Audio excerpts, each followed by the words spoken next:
more. But if you can make it even just that second person, like the moment you start to miss a jump, you're like, all right, I'm going to be eliminated. Yeah, and there was also an aspect of covering for others as they made it through, especially as that covering for them. They were getting those coins, but next time they definitely need to be trying to make the effort to get all the way through and collect those coins as time progresses. In on the Cuddle crew, we've got none other than Monster standing by with them to hear their thoughts. What happened here? Okay, yeah. All right, so here we have it, Lachlan. I know, I've heard from the grapevine, these guys and yourself actually qualified for the creative finals through a death run, and boy, oh boy, I just got to know what happened here. How did this translate? This is a death run. What happened, Lachlan? Look, the qualifying map was a bit of a puzzle death run, so you know they had time to work with it. It was our first attempt running through, so it was a bit rough. I don't know if you guys caught me sitting on like an impulse level for like 10 minutes, but that was fun. So we're not going to do that this time. Clytak's over here. He's our designated carry, so hopefully he can carry us harder in the next round, and yeah. I hear that, I hear that. So now I got to come this way.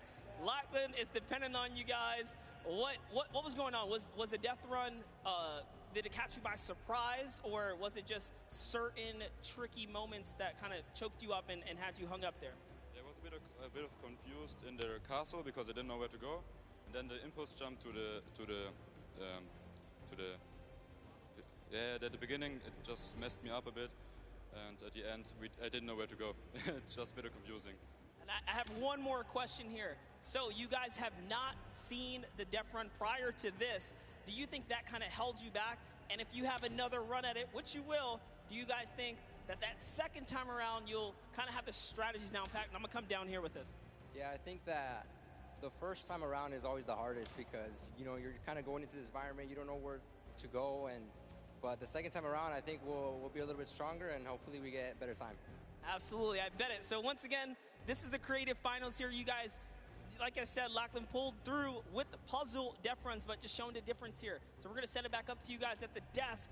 And again, thank you.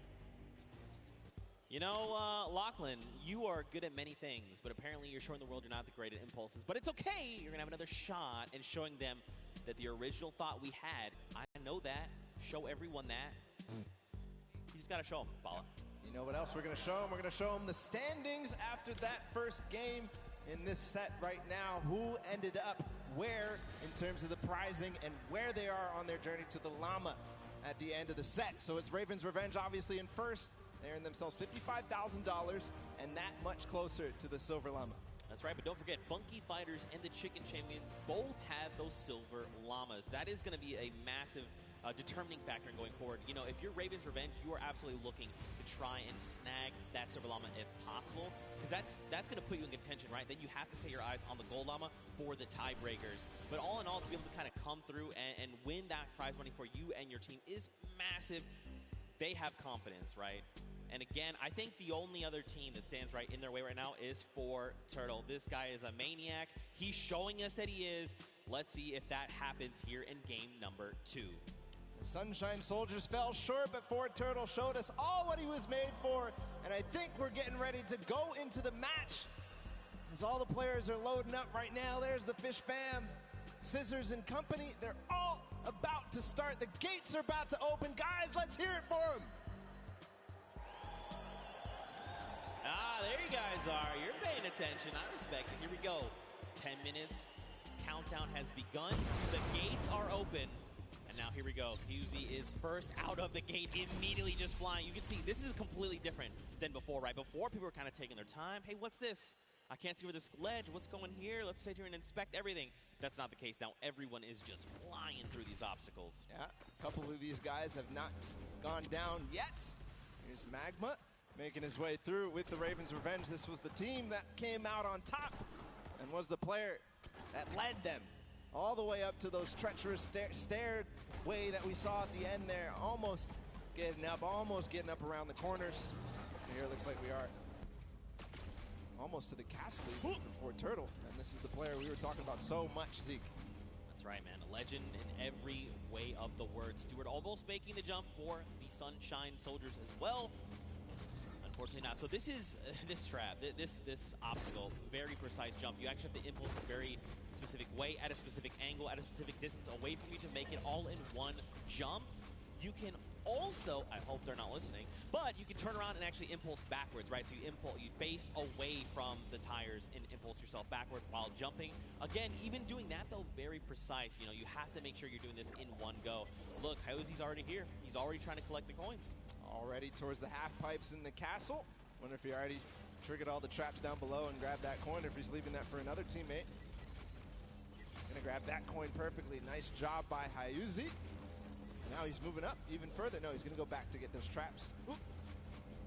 He made it. There you go, Suzu. Nice. All right, trigger the trap. Take a step back. Impulse forward. He's already too through the castle. Shallow. I mean, look. Through the castle. Yeah, I'm actually surprised. So don't forget, the castle is open. So once you do make it to that halfway mark, you can just send someone forward, right? Like, even if you're the first one and you're really confident, you can say, hey, Bala, I know you made it first. Just go. Go up to the next round. I'm going to stay behind. I'm going to pick up the coins, right? So quite a bit of teamwork going into this. But look along the way, man. These jumps are crazy. Suzu, what are you? Okay, what a legend. What a legend. Showing everybody that he can hang. First shot it. No, not exactly. But you know he's going to hit it on the next time. Yeah, absolutely. Again, you know, this is kind of one of those things. The more that you do this, the easier it is the next time around, right? Once it's like, you throw it here, you're like, nope, that's not correct. This might be it. Okay, closer. Closer. I like it. Will he make it on the third jump? Don't forget, though, we got the Funky Fighters at 20 coins. We've got Fish Fam at 20 coins. Sunshine Soldiers that need to try and pick it up.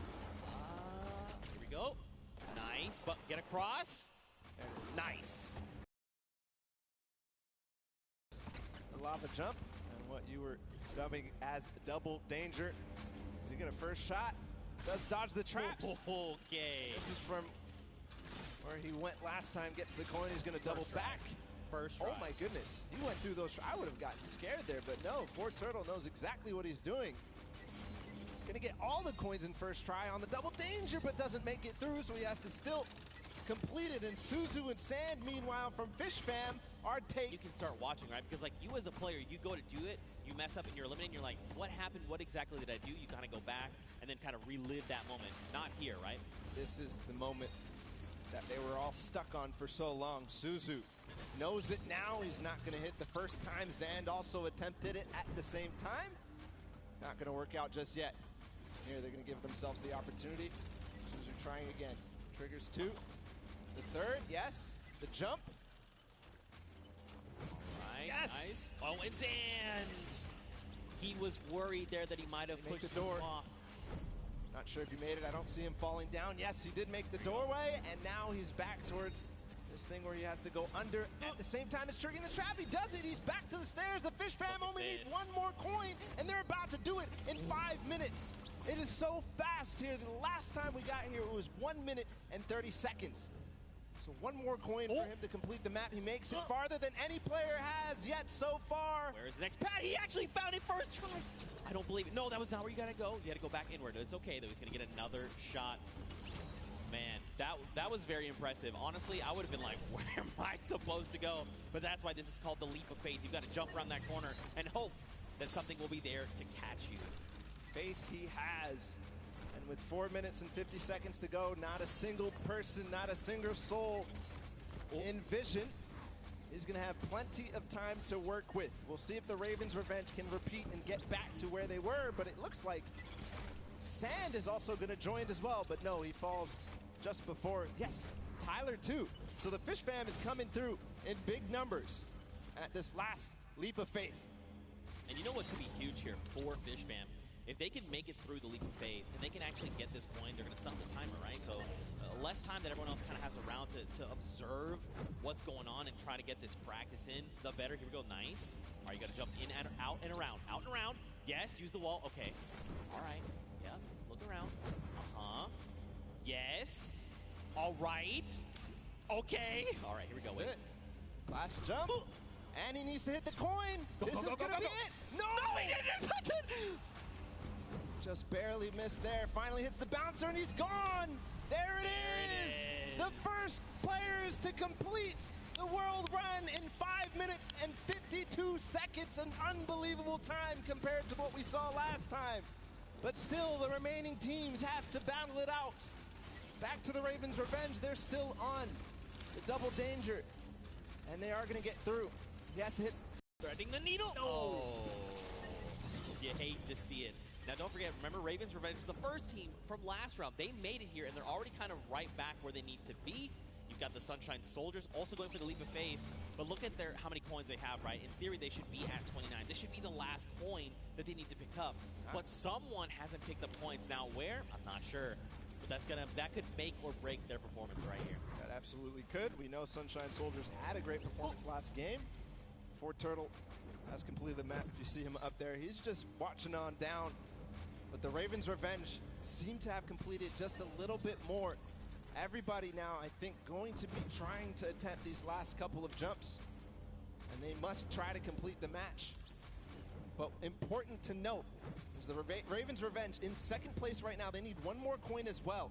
That puts them in a huge advantage for that Silver Llama when we go into the third game. What just happened there with Stewart? He just climbed to the top with the tires. That's right, the secret tires. See, these are little things you discover as you're... Oh, it's okay, Stewart, don't worry. Take a deep breath, line it back up. You got this. 2 minutes left on the clock, Balla.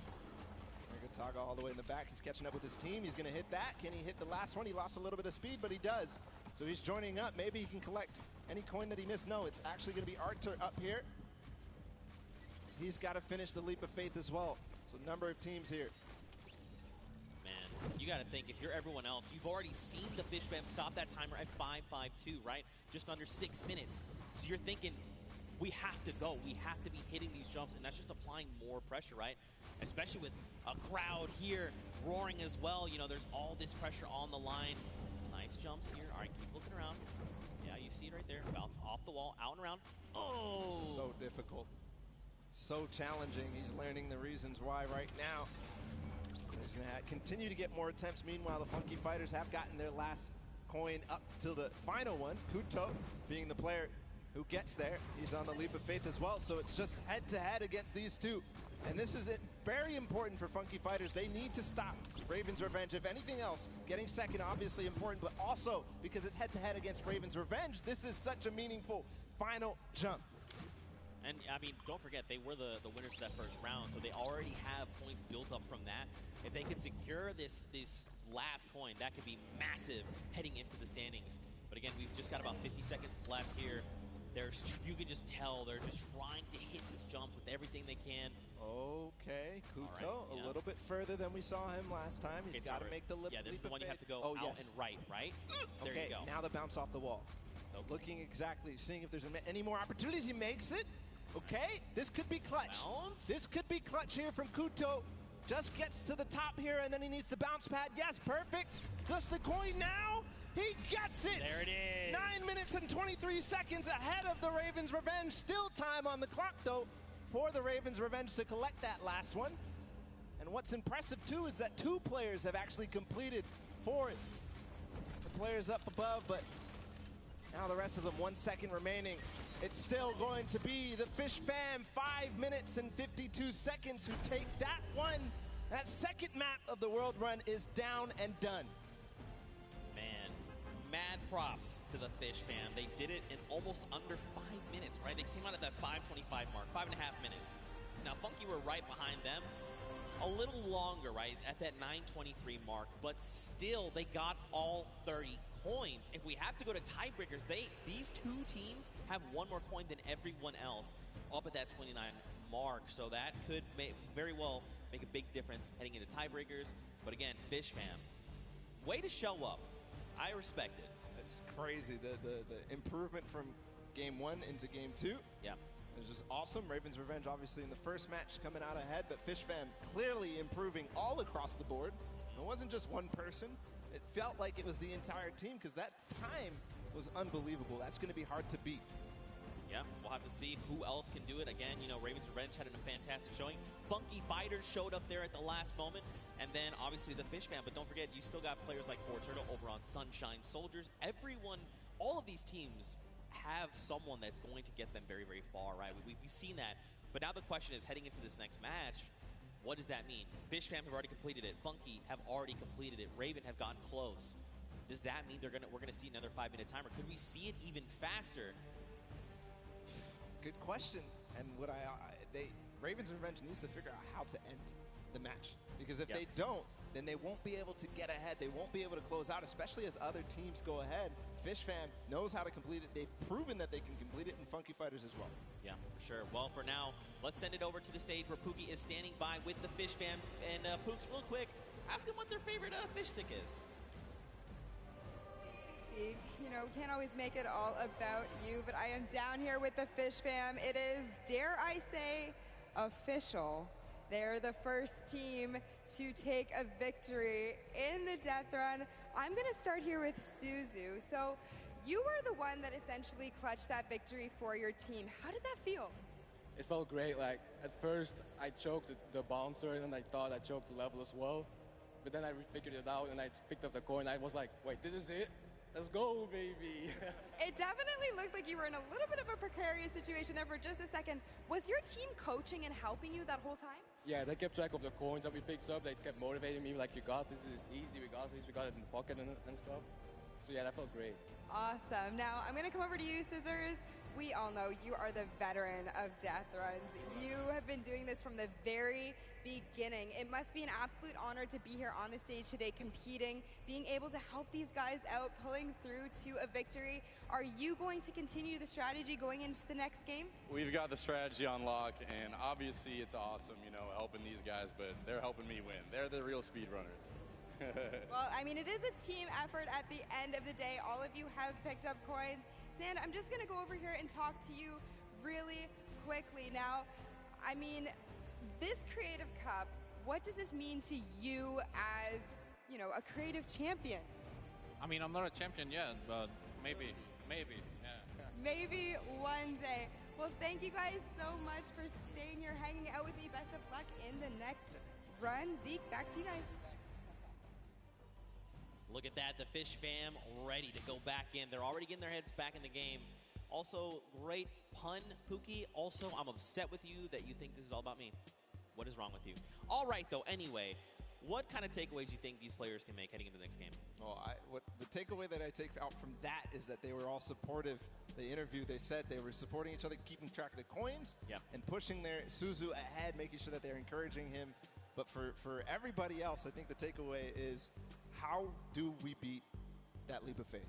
Yeah. That's the one that everybody's gotten stuck on. They've wasted a little bit of time at the double danger, but the leap of faith is really where everybody needs to close out, especially the Ravens' Revenge, if they want to get that silver llama. Well, we'll have to see how things unfold for them. Very quickly, though, let's take a little break here. Let's send it down to Cam for his insight. Sundown, what you got? Zeke and Bala, and we're going to take a look at some of the kind of strategy that goes into it. But first, all of these competitors who are here, who are competing in this world run, have had an opportunity to get there. It's been incredibly stressful. There's a certain amount of kind of mental edge you need to get through it. So let's kind of take a look in how these competitors prepare for what was a world premiere and first appearance ever. Let's take a listen in how these guys are talking and getting ready for the match.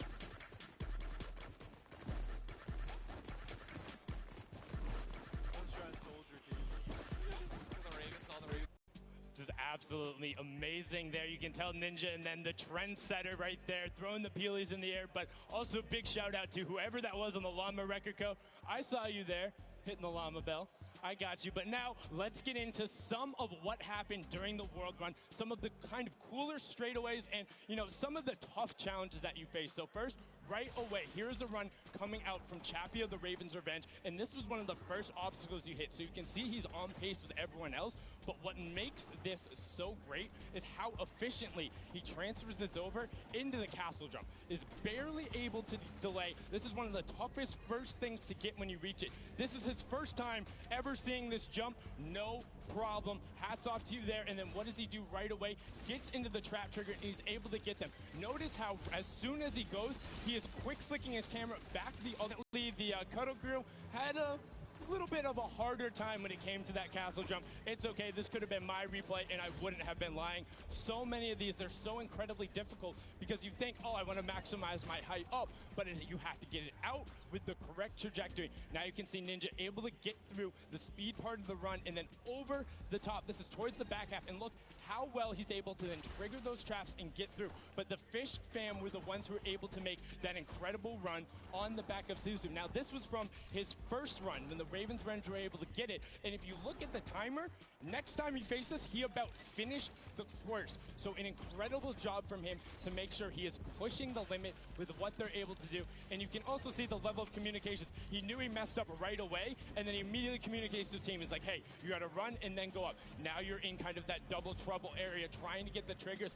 and this is where they got held up for a significant amount of time. A lot of the competitors not being able to bait the chaps correctly, and now we're over with the Ravens Revenge, who were able to power through this. Again, this was from the match number 1, and you can see how he's using quite literally every single space available to him, including the rock, including the jump off the side with the airstrike to then get up to that leap of faith, which is such an incredibly hard challenge, and only having 2 teams full completed it after the 2 runs when all of these players are such strong death runners. You can see the Fish fam. Look at the timer on the clock, 5.5 minutes, and he's so quick going through it, and he's precise. He lines it up, he takes a step, and he goes. My question is now, between Suzu and Zen, they were so incredibly good last game. Can they beat that time? Can they keep pressing the pace, and will they be able to do it better? Because when you get up here, you have to do everything right, find the lineup, not miss a single one of your drops, and then get the final coin. Was able to then double back and grab it there off the launch pad for that 5:52 time in the #1 spot in match number 2. This is now the second time we've seen the world run, and we asked the question before, what happens in run number 3? Can the Ravens Revenge get over that last obstacle of the leap of faith, or will everyone else start pressing up higher and higher and being able to challenge him? Match 3 is about to be underway. We're going to throw it back inside to Zeke and Bala. Gentlemen, take it away. Thank you so much, Sundown, that insight. I mean, he's asking the tough questions. What happens in match number 3 of this set?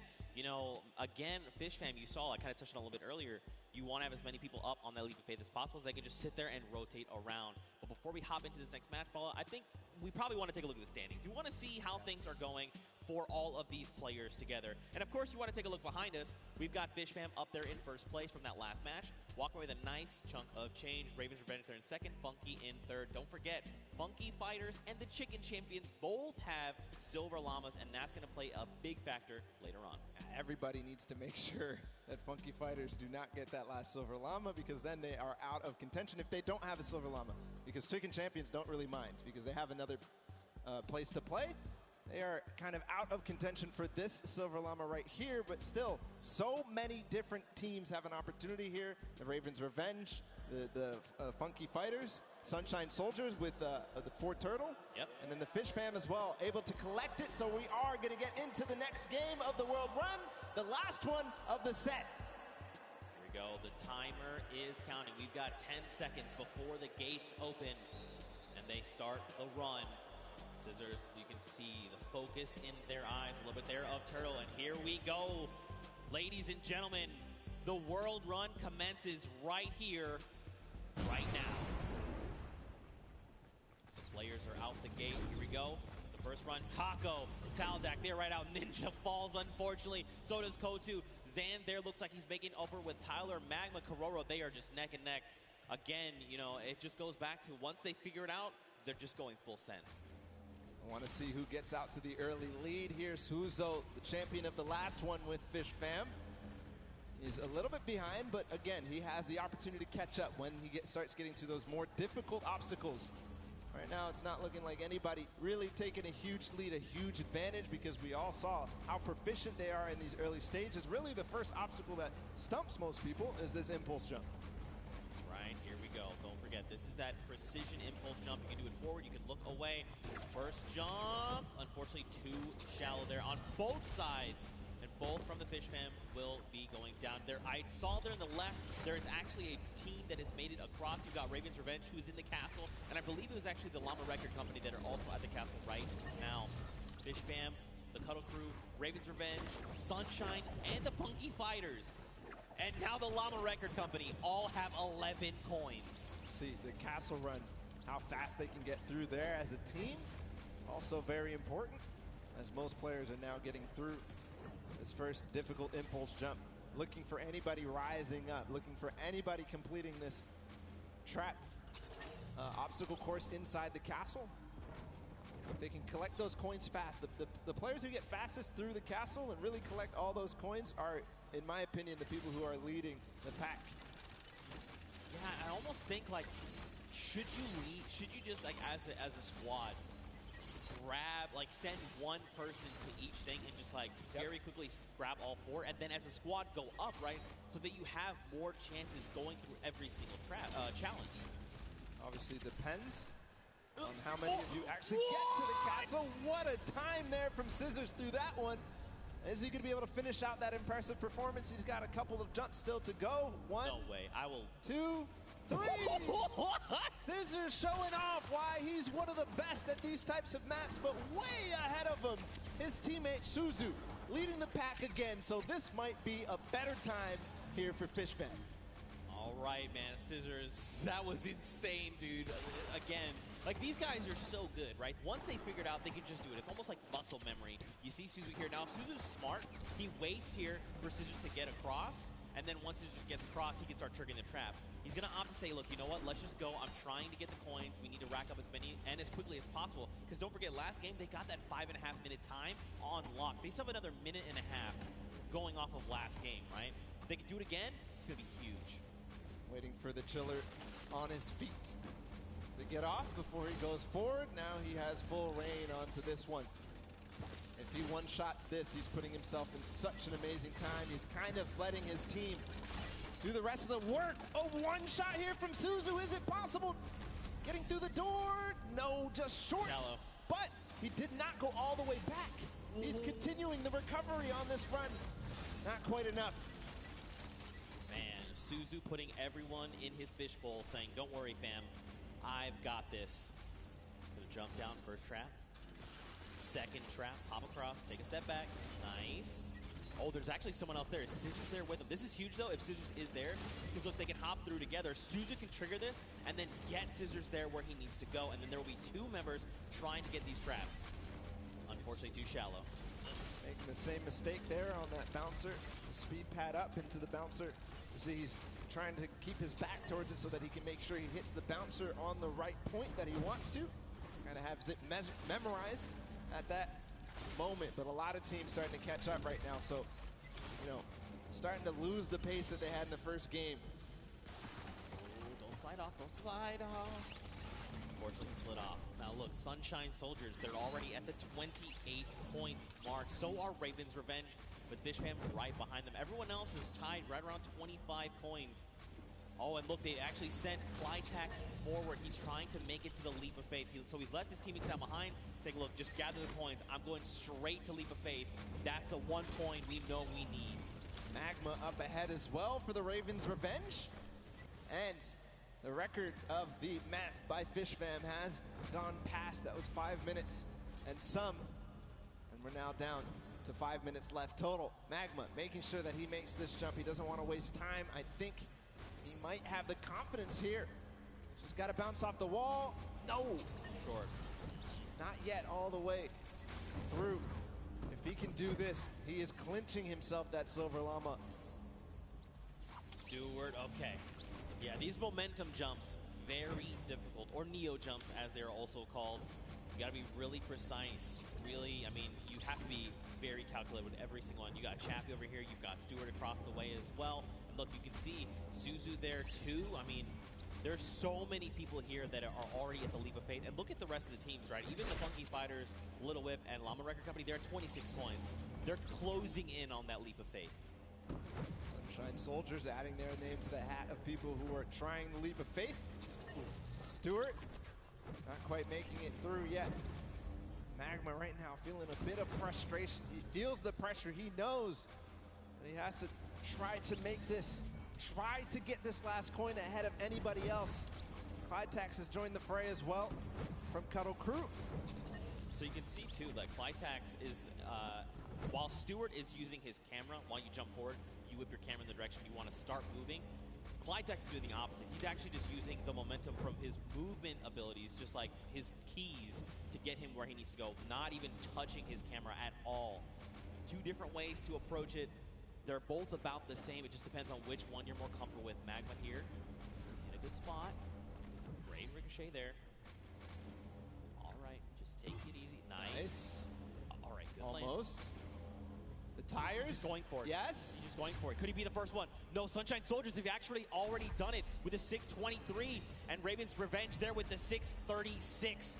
So Sunshine Soldiers sneakily got it, but still a great time from them. Don't forget the first round, they were the only ones at 29 coins. What a close race, though. All 4 teams who were up there on the Leap of Faith have now completed it. The Cuddle Crew still need one more coin to actually finish the entire thing. Clytax feeling a little bit of pressure. He needs to start supporting his teammates. And then the Llama Record Company sitting at 27 right now. I think this is one of the first times we've seen them towards this double jeopardy, towards closer and closer, edging their way at the Leap of Faith. The Cuddle Crew have completed, meanwhile, just past 7 minutes. So the standings right now are shaking up with all of these teams being so close together. Can't wait to see where it is. Still, every single placement here matters. Chicken Champions, Funky Fighters, Little Whip Warriors, and the Llama Record Company all at 27. Who is going to come out on top in this 4-way race? And don't forget, this really does make a difference, right? They're all competing for prize money, so being able to come out ahead of another team, that's going to secure you more of that pot, so they have to be very careful, right? They have the 2 minutes left, but man, to see all these other teams, 4 of them already get that 3rd coin. Like, you know, we saw that first game, it was like, oh man, Raven's Revenge, you only win at 29 coins, everyone else is not even close. Second game, the story is Fish Fam and Funky Fighters. Now, we've got 4 teams that have gotten that 30th coin. Insane, especially how close it is. Like, even look at Raven's Revenge and Fish Fam, right? Just a few seconds difference. And all that could mean a huge amount when we look at the standings at the end of the match. But meanwhile, nobody yet up to that Leap of Faith. Oh, actually, Kuto. We saw him finish the game last time for the Funky Fighters. See if he can do it again. He's got 1 minute and 15 seconds to do it. Came in second, just behind the Fish Fam in their record-breaking run. Can he do it now? All pressure on him. And I mean, you gotta look, right? All of his other teammates are still being eliminated, right? They're trying to get up there because, again, just more shots you can take at the Leap of Faith, the better, right? The more chances you have of securing that 30th coin. So many teams are approaching this Leap of Faith now. You can see in the background, there's at least 3 teams up here total. Could be also some players who have not yet finished the map from the other teams.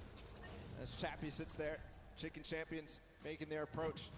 I'm wondering, Kororo, if you do this last one, you are going to beat out the Funky Fighters. And that could mean huge placement in terms of the prizing at the end of this. 30 seconds to go. All right, wait, he's made it. Okay, look back down. Okay, it's fine. Small jump. Got it. Last jump, and he's got the coin too. There you go. So the Funky Fighters finish up ahead of the Chicken Champions. Korora, fortunately, is going to fall shy. But at 29 coins and 5 seconds remaining, I think that's going to be the end there for this. These are the standings as they are. The Chicken Champions come out there. And what an amazing run it was. Wow, 6 teams. 6 teams secured themselves the 30th coin. Night and day situation coming out of that first world run. We got to witness, but look, smiles all around. Again, in case you're just tuning in, welcome to the Fortnite World Cup Creative Finals. These are the very best of the best from the creative side of Fortnite. And they're all joined here by their team captains and facing off for a prize pool. And these games have not disappointed. The World Run, honestly, I take it all back. I thought we weren't going to see a 30th coin. I'm a liar. I don't know what I'm talking about. Nope. They smashed it. These guys are the best of the best.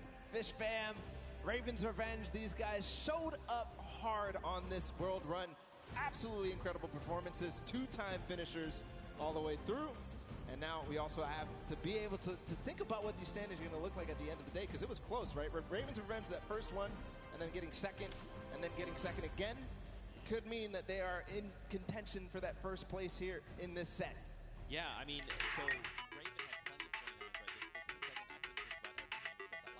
You got Fish Fan, they had a 525. In that last game, you saw Sunshine Soldier there. They had a 623. So it depends where they place in those other matches, right? What does that mean for all these things? Don't worry, we're tying everything up. We're breaking it all down. We'll have that for you as soon as we have a chance to do so. But man, the World Run was that was super fun. It was like we were like casting golf. Like, oh, takes a shot, and he sinks it. Sinks it first. Absolutely crazy. The tension at the end when everybody realized that they needed to make that last.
Information, that's it. And you, coming all the way from Spain, it's so lovely to have you here, Daniel. What has it been like to... I'm actually from Mexico, not Spain. From Mexico, sorry, from Mexico. What has it been like to be a captain of your team for the Creative Cup? Yo amo a estos chicos, en verdad creo que no puede tener mejor equipo, estoy demasiado contenta de tenerlos conmigo y estoy súper feliz por la experiencia. I feel really happy. I couldn't have a better team, and I'm super excited about this experience. That's incredible. We love having you here. Thank you so much. And I'm going to come over here and talk to you super quickly. Now, you're one of our youngest competitors. So being here, seeing all of your idols today, that has to be exciting. You know, when you told your family that you were coming here to compete at the Fortnite Creative World Cup, what did they say? They were just super happy for me, and they was really excited. Keep competing in these massive Fortnite events. Do you love this? Yeah, it's really good. And finally, down here at the end. Now, again, all of this diversity is incredible. Now, you're here just essentially to compete at this event, but not only for that, but you're representing your country. So how does that feel? Is that a lot of pressure? Yeah, there is a lot of pressure, and it feels amazing. Even though there's the pressure, it also feels great. Well, you guys are doing an incredible job. Best of luck to you in the remixes. Gonna throw it right back over to the casters. Man, Pooks, you are not lying. They are adorable. They're all so happy to be here. You love to see it.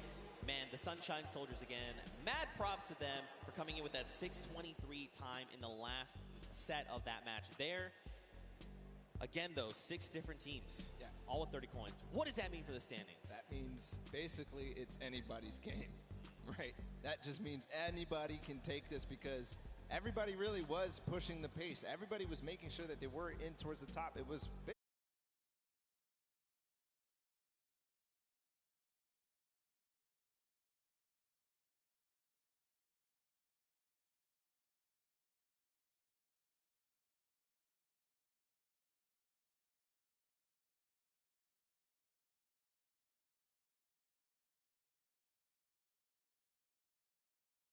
their first game.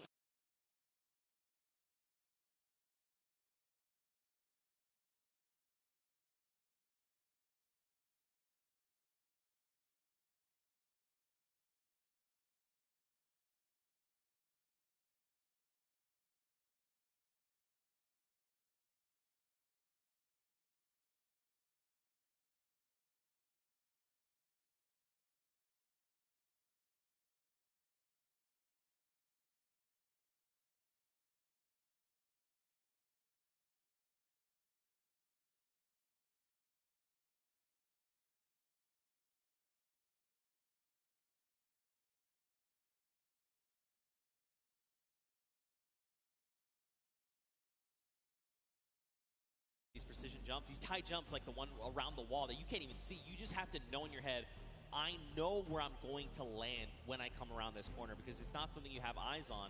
And once he's been able to do it, he's like, okay, I know the jump that I need to make every single time. But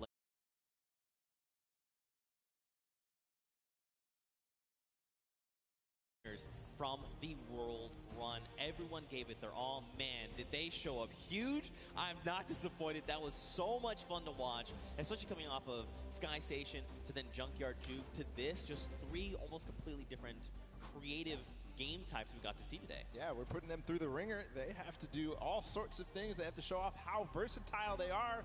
And in the World Run, they showed it. All the teams who did compete and play in the World Run to qualify for here ended up showing off really well. Obviously, the Fish Fam with Scissors and company, they had probably one of the most difficult elimination runs ever. Yeah. So clutch to be able to perform here. I think we have the standings. I think we have the winners of the set. It's gonna be Fish Fam. Congratulations to the Fish Fam. Look at them. They just want to get back in. They're not even ready to celebrate. They are the winners. They're of the World Run, and there he is. Fish Stick is walking out with the Silver Llama, ready to present his team this coveted. Look at this thing. It's so shiny. All right, I'm going to go down there and steal this, actually. I want this. I mean, anyway, there you are. The Fish Fam are being presented with the Silver Llama. Look, they're like, yeah, baby, let's go. We got that. That's ours. Well, congratulations, guys. There's the Silver Llama for them. But all focus for them is on to the next matches, because we've got a couple more to go, and it's not over yet. We've got your remixes coming up next. We've got your Golden Games. Now, first, hold on, Paul. Let's take a look at the standings. I think first, after that last set, look at this. Fish Fam come out on top. Going out of tiebreakers, they're the ones that are victorious, and they walk away with the Silver Llama. But the Ravens Revenge, man, they were putting in a lot of work there, also getting themselves some prize money as well. Sunshine Soldiers there in third, and then the list goes on again. Keep an eye on those Silver Llamas. These are the guys that are in contention for that final prize pool. Now, if you're one of these teams with the Silver Llamas, you need to secure the Gold Llama, because that is going to come. That's going to be the ultimate tiebreaker. If your team has that Gold Llama, you walk away with the win, especially because it's kind of divvied up amongst other teams. Yeah, the Golden Llama being that ultimate tiebreaker. So the next team to claim it, the first team to claim it, as we see the Fish Fam with their Silver Llama, the first team, the only team to claim the Golden Llama is going to walk away as the champions here. Yeah, for sure. I mean, look, you kind of teased it a little bit. What are these remixes things that we're kind of talking about? You know, what does that mean for the games? Don't even worry. We got you guys covered. We're going to break it all down for you. So, remixes. We're basically going to go back through and play a match of every single match type. Yep. But there's going to be something different about them. So, starting with Sky Station Showdown, the remix for that is that all players can earn points, not just your sword bearer. That is going to be playing a big factor. We've also upped the typical 1,000 points needed up to 3,000. Follow, we've also got Junkyard Juke. Do you want to talk about that one? Absolutely. In Junkyard Juke, we're going to be playing it again, but you can only use large props. So it might look a little bit silly, but what it means is that it's going to be all the more difficult to score. But at the same time, each large prop is worth 10, so we're not going to see those, small increments between each other. So leads can get large, or they can just stay very small because it's so difficult. Yeah, for sure. And finally, we're going to hit the World Run one more time. But the remix is that players do not respawn. That's right. They're going to have one life. Brutal. That is so hard. We saw how many people struggled, even, to get past that first couple obstacles. So difficult. If they have one life, it's going to be so difficult. But we are going to be hopping into the first game of the Golden Games at Sky Station Showdown with a remix that everybody can earn points. Here we go. Go ahead and count us in here. If you're hanging out at the stadium, we've got 3, 2, 1. And the remix of Sky Station Showdown is underway. 15 minutes counting down. So don't forget, we have a new total cap. That is 3,000. And the remix is that anyone for your team can accrue points. This also stacks, by the way. So if you and your squad are sitting on a point, you're getting 3 points per person per second. So what does that mean? Will that mean players try to push points and lock them down? What will that mean for that center point at 7 minutes that opens up? We'll have to see as the game goes on, man. So we'll have same thing with the Little Whip Warriors, same thing with also the Cuddle Crew, but we also had the Llama Record Company all trying to vie and really push for that center point when it opened up. Right now, the initial control point fights are going down. Raven's Revenge has got one, Sunshine Soldiers have gotten one, and the Funky Fighters as well, but not before getting contested. Here's all the second wave. And Blood going in, going to start swinging the sword. Can he chop them up? Danyan instead says, not today, friends. You have all been eliminated. Going to shut down one there. Well, Bensor going to be shut down. And you've got the Llama Record Company like, hey, what's going on up here? Who is on the point, and also it stacks. So all 4 players are able to grab and stay inside the point. So you'll see at sometimes 12 points at a time going through for a team if all 4 members of their squad are on the point. That's right. Ninja racking up eliminations and will be picked up there. The team's VIP being eliminated. So this is going to drastically change the way you approach these things, right? For example, if you decide to go in an assault another team, especially if you can get that surprise angle and you eliminate all of them, you by yourself can actually lock down that point for any amount of time and start racking up points. So you can look to contest, you can look to leave a team behind, you can break up into groups. There's so many different things, so many different variables to keep in mind as we move through this. Already some innovation here from the Llama Record Company and a couple of other teams. They're hiding a couple people inside of cones so that they will continue to contest. But I think in this mode it might be more viable to just stay and all fight at the same time. Nobody hiding at all. And we'll see too. It kind of lends a little bit more credence to the strategy that people were employing in the first set of games when they first played the Sky Station Showdown. They would have somebody go off and try to clear a point or at least take out their sword bearer. Yeah. But if they do that this time and they manage to clear out a point, they're now going to be accruing on both sides. Yeah, and that's going to make a massive difference, right? Like, let's take a look at Raven's Revenge. They are sitting on 564 points, double of Little Whip Warriors, but they're still racking up the points right now. Ninja going to go ahead and slap Chappie back to the island. Gotaga here wants a cut of the action. It's not enough, but look, Magma also jumps into the fray. Ninja needs to get out of there, or he's going to be eliminated. Use the walls. I like this, but you do not have the HP to try and make this work. A 25. He drops Magma down based on that little jump, and look at this. Magma's like, no, friend. You get him. Kaz comes in the back. But at the same time, another player comes through and Ninja goes down. And Raven's Revenge are holding on all the corners. I don't see them controlling any one single point. Here's the Cuddle Crew now in second place. They're in a battle with the Funky Fighters. This is important for everybody. The Fish Fam joining the fray as well. I think the Fish Fam may have overrun. Their School of Fish are taking out the Funky Fighters at last, but no, Suzu gets taken out too. The Cuddle Crew is going to abandon the point and maybe come right back. Suzu finally does control. A brief moment, but not too long later, Tomoya says, hello, I would like the red point, please. And now we've got the Fish Fam over here. Suzu is by himself. He's got a bunch of eliminations. The ball of the Cuddle Crew is coming up. They're trying to wreck him. He picks off Sandy, but unfortunately he does fall as well. That was terrifying. They all came over the ramp at the same time. If you're just joining us here, don't forget we did increase the score limit up to 3,000. So if you're wondering, the Raven Revenge, they still got a ways to go, even though they are in the lead as it stands. I'm also keeping my eye out on the Llama Record Company. They're down at 300-ish points. They're going to claim 300 right now. And what they do, they always wait until the last moment, until that D point, the last point that opens up in the center, and they make a concerted push. I think that may be very, very strong, because in the first couple of games, as the Fish Fam, or as the Little Whip Warriors trying to make a push here, they're going to get shut down. The first couple of games, they just controlled it. Every single person was on that D point at the same time. They built their entire base out at the perfect moment. They were waiting for the time to pounce on that last point. Still 2 minutes until that starts to spawn. Oh, he's going to launch the Little Whip Warrior. He is, in fact, going to shut down Taco. Look at this across the way. Magma gets picked off, and the Little Whip Warriors are back on the green point. Dude, I'm very curious to see what happens when that middle point opens up, because don't forget, it's 12 points per player of your squad on that point. if you're uncontested. So you could very well see an entire squad say, the moment that's ready, jump down. We're just going to try and get a massive influx of like 48 points. Could happen every single second down there. It's going to net you that, so has to put to an end immediately. It seems that this point right here keeps getting under contention by like multiple teams. The Fish Fam, Funky Fighters, and of course the Color Crew who get cleaned out.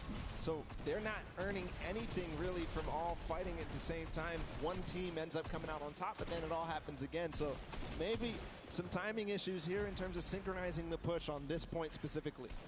Yeah, I mean, this gets way more hectic when anyone can score points, right?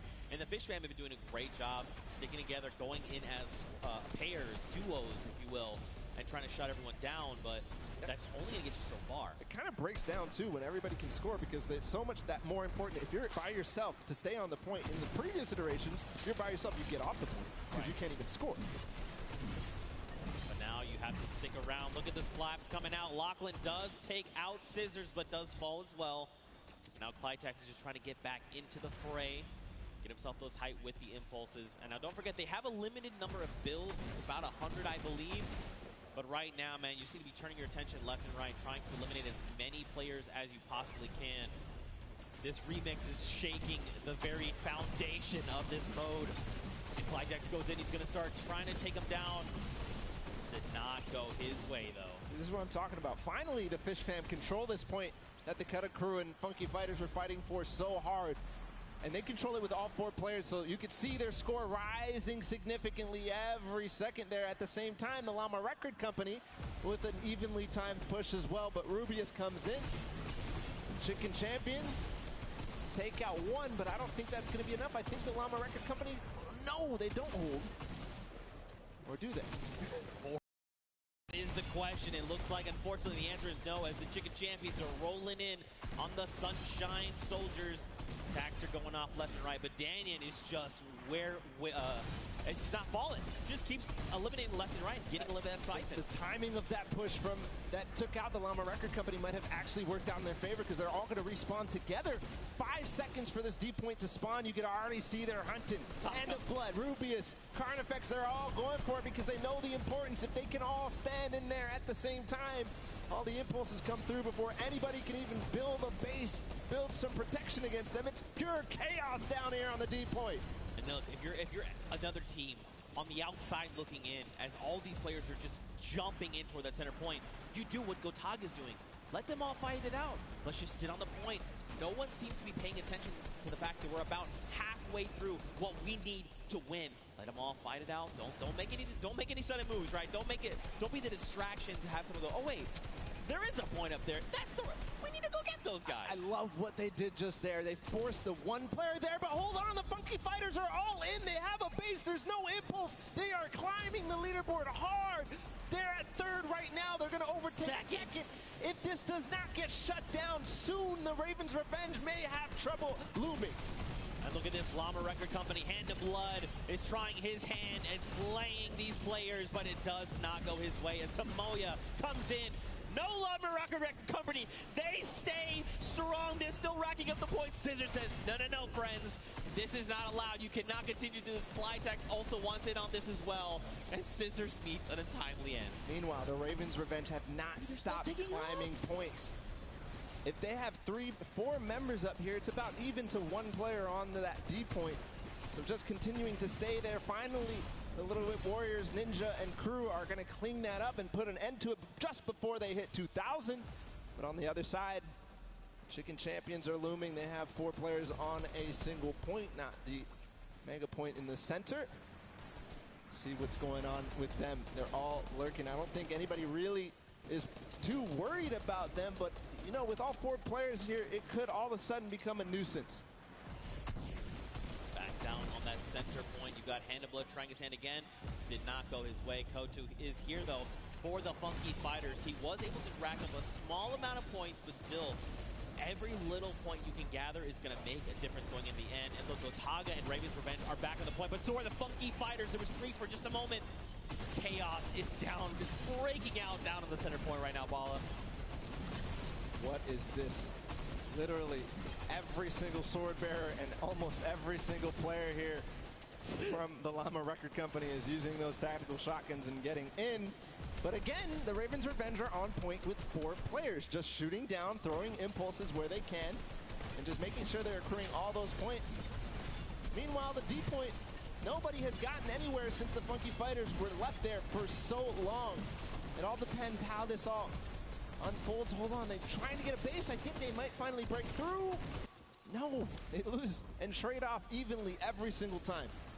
4 minutes left on that timer, and Bala, these guys have been uncontested. It's just now that the Little Whip Warriors want to try and make the push, but look at Gotaga. He's literally just slicing through all these ice cream cones. I was going to try and say hot knife through butter, but this is ice cream. It doesn't quite work that way. It's crazy how nobody except the Little Whip Warriors are trying to contest the Ravens Revenge right now. They are sitting on the point by themselves with 4, but again, the Funky Fighters in the center with 4 players. They are not even making any noise. They're not showing that there's anybody there.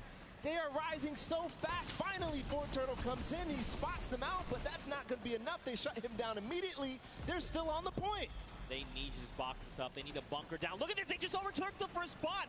Someone needs to do something about this. Guys, they're ticking up again. You have to go in the center. They get it. Oh, my God. Funky Fighters again take the win here on Sky Station Showdown, the first match of the Golden Games. And that is a huge victory leading into the rest of these.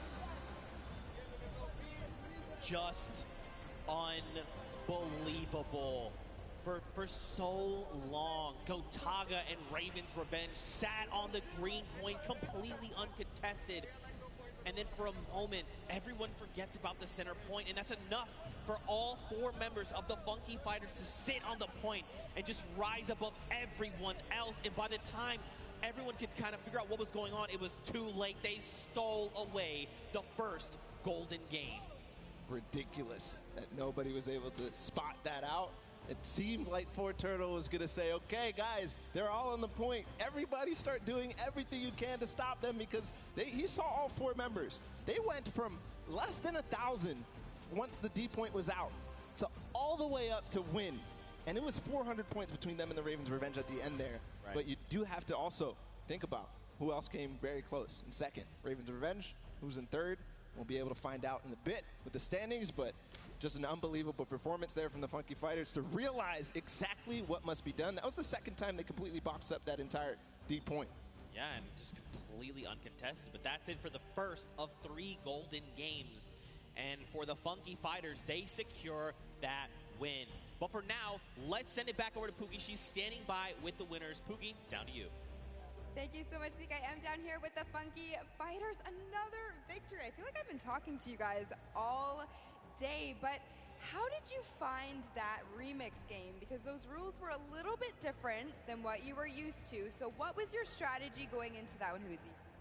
I mean, everything was so unexpected. We were last and we came first because we got the middle. The point system, because every player gets points. So we win. It was so exciting. So exciting. So exciting indeed. Now, Ravens Revenge was in first place for most of that match. You guys knew that you had to come up from behind, which you absolutely did. But I kind of just want to talk a little bit about how there are 3 teams tied right now for first place. And the winners of this set will be taking home that additional $1 million of prizing. So I don't want to put too much pressure on you guys, but what is your strategy going into the next game? Are you going to stay the same? Are you going to change things up? Are you going to go for the middle again? Probably. Yeah, we're going to keep doing what we're doing, and as long as this works, we're just going to keep it up. For sure. Sounds like a great strategy. Finally, over here to you. When you heard that there was a remix kind of blind side come in, what was your first reaction to hearing that? Yellow. Go to yellow circle and win. Just win. I love it. It's so easy. It's such a great concept. You know, we talk about it all day, all of these things we break down, but at the end of the day, you just got to win. Back to you guys at the desk. Pookie with the most insightful knowledge you'll ever need in your entire life. It doesn't matter if you can just win. Just win. I'm doing it wrong. I'm doing it wrong. You're winning. I'm trying. We're doing all the winning best here World Cup. We all are, in fact. But so are these players that have taken the stage. Now, don't forget, those llamas are going to be playing a big factor in how the final $1 million prize pool is divvied out. And Pookie touched on it perfectly, actually. Right now, there's a three-way tie. Yep. All right, and that's something we need to take a look at with those standings, just to give you the refresher. So, Funky Fighters, Fish Fam, and the Chicken Champions all have that silver llama. Now, don't forget, every single match they play, they're also walking away with a prize pool that they're splitting 4 ways. That part's awesome.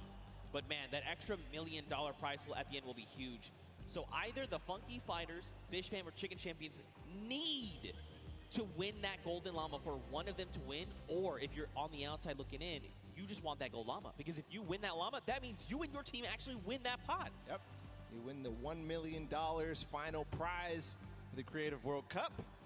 So all is on the line right now. Those prizings, as they shake up into the next sets, are going to be so crucial to keep an eye out. The Funky Fighters taking a good first lead, but it's not enough. We've seen it time and time again in these first matches of the set. That people who win the first game don't end up coming through all the way at the end. So they have to have a consistently good performance into the next game, which is the Junkyard Juke, and then into the next game too, which is the World Run. That's right. They're all golden. All the golden games with all the golden games. Not the golden boys, just the golden games. I love you, buddy. Now, don't forget, if you guys are watching and maybe this is the first time you're tuning in, don't forget you can watch also at Fortnite.com/watch. If you're watching in-game, you can do that as well. If you go to Fortnite.com/watch, you can actually kind of hone in on a specific team. There's 10 different feeds to take a look at, and you can say, like, you know what? I'm all about the Fish Fam. I'm just going to watch their perspective. You can do that. Head on over to Fortnite.com/watch. Take a look. Here are a breakdown of your feeds right there on screen. It's an incredible new feature. I love to use it. I checked it out on my phone earlier, and just unbelievable, seriously. To see all the different POVs, to see the first and second place POVs, and then also to be able to pick who you want to watch. You can watch Lachlan in feed 8. You can watch Gotaga in feed 4. So just an awesome feature. Go check it out. It's amazing. Yeah, for sure. Now, don't forget, guys, we are 1/3 of the way through the Golden Games. First one, Sky Station Showdown, is in the books, and the Funky Fighters were, in fact, the winner. Now we move on to the second game, and that is the Prop Hunt, a.k.a. Junkyard Juke. And don't forget, the remix, 10-point props. Only the large ones. You can't go with the, little crowbar. You can't go with the wood planks. You can't go with any of that. And there is one of the prizes for the teams that won before. We've got 10 seconds until the game launches, Zeke. It's the second game of our Golden Games here, guys. It's time. 2, 1, the game begins. Now, just a refresher, we can only be 10-point props. So let's break down what these 10-point props are. You've got a snowman. By the way, there's no snow anywhere else on the map. You've got a Christmas tree with a gold llama on top. Nope, that sticks out like a sore thumb. A giant gnome? Well, I mean, it kind of blends in depending on where you stand. If you hide something that's behind something that's blue, you can make the hide. A giant teddy bear. You've got the target. You've got the rusted out car. I mean, you've also got the giant dumpster. So, as you kind of scan your eyes across the map, you can see things like the dumpster, the rusted out car, the target. These are things that could be... Whoa. All right, Kaz. All right, this guy is... Guys, got the eyes of a hawk. But these props are going to be... They're going to stick out like sore thumbs is what I'm trying to get at. Yep. And a little... Ooh, Kaz. Awesome. You see his reaction? Yeah, even Kaz is like, ooh. Like, wait, Scissors was there. He is finding everybody right now. Good vision. And it is interesting. You got to make sure you know who the guards are at the beginning of this. It's the Little Whip Warriors on the bottom level. They're clearing out house right now. They're making sure nobody is approaching. Only 4 teams have scored right now. Trying to find people that there was definitely someone back there that was there's not supposed to be 3 trucks back there, I don't think. But in playing this, the best way to kind of go about this is every time that those blinds come up, you want to instant reload right then on the spot. Yes, you can try to make blind fires. Unless you're certain, you're like, no, I know where my crosshair is. That's a player. Take the shot. Absolutely. But when those blinds come up, you want to reload. You want to have as many shots as possible before that next, I guess, shade comes back up, right? And the Ravens' Revenge being the other guards, by the way. Nice shot there from Taldeck.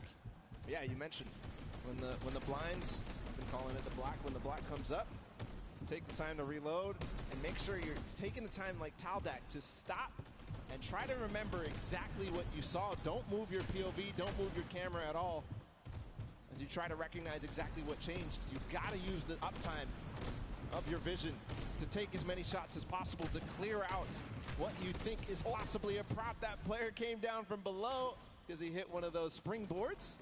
Ayuzi moving forward, Zand as well. They're all going with the targets. Ayuzi gets in just barely because Taldeck missed his shot.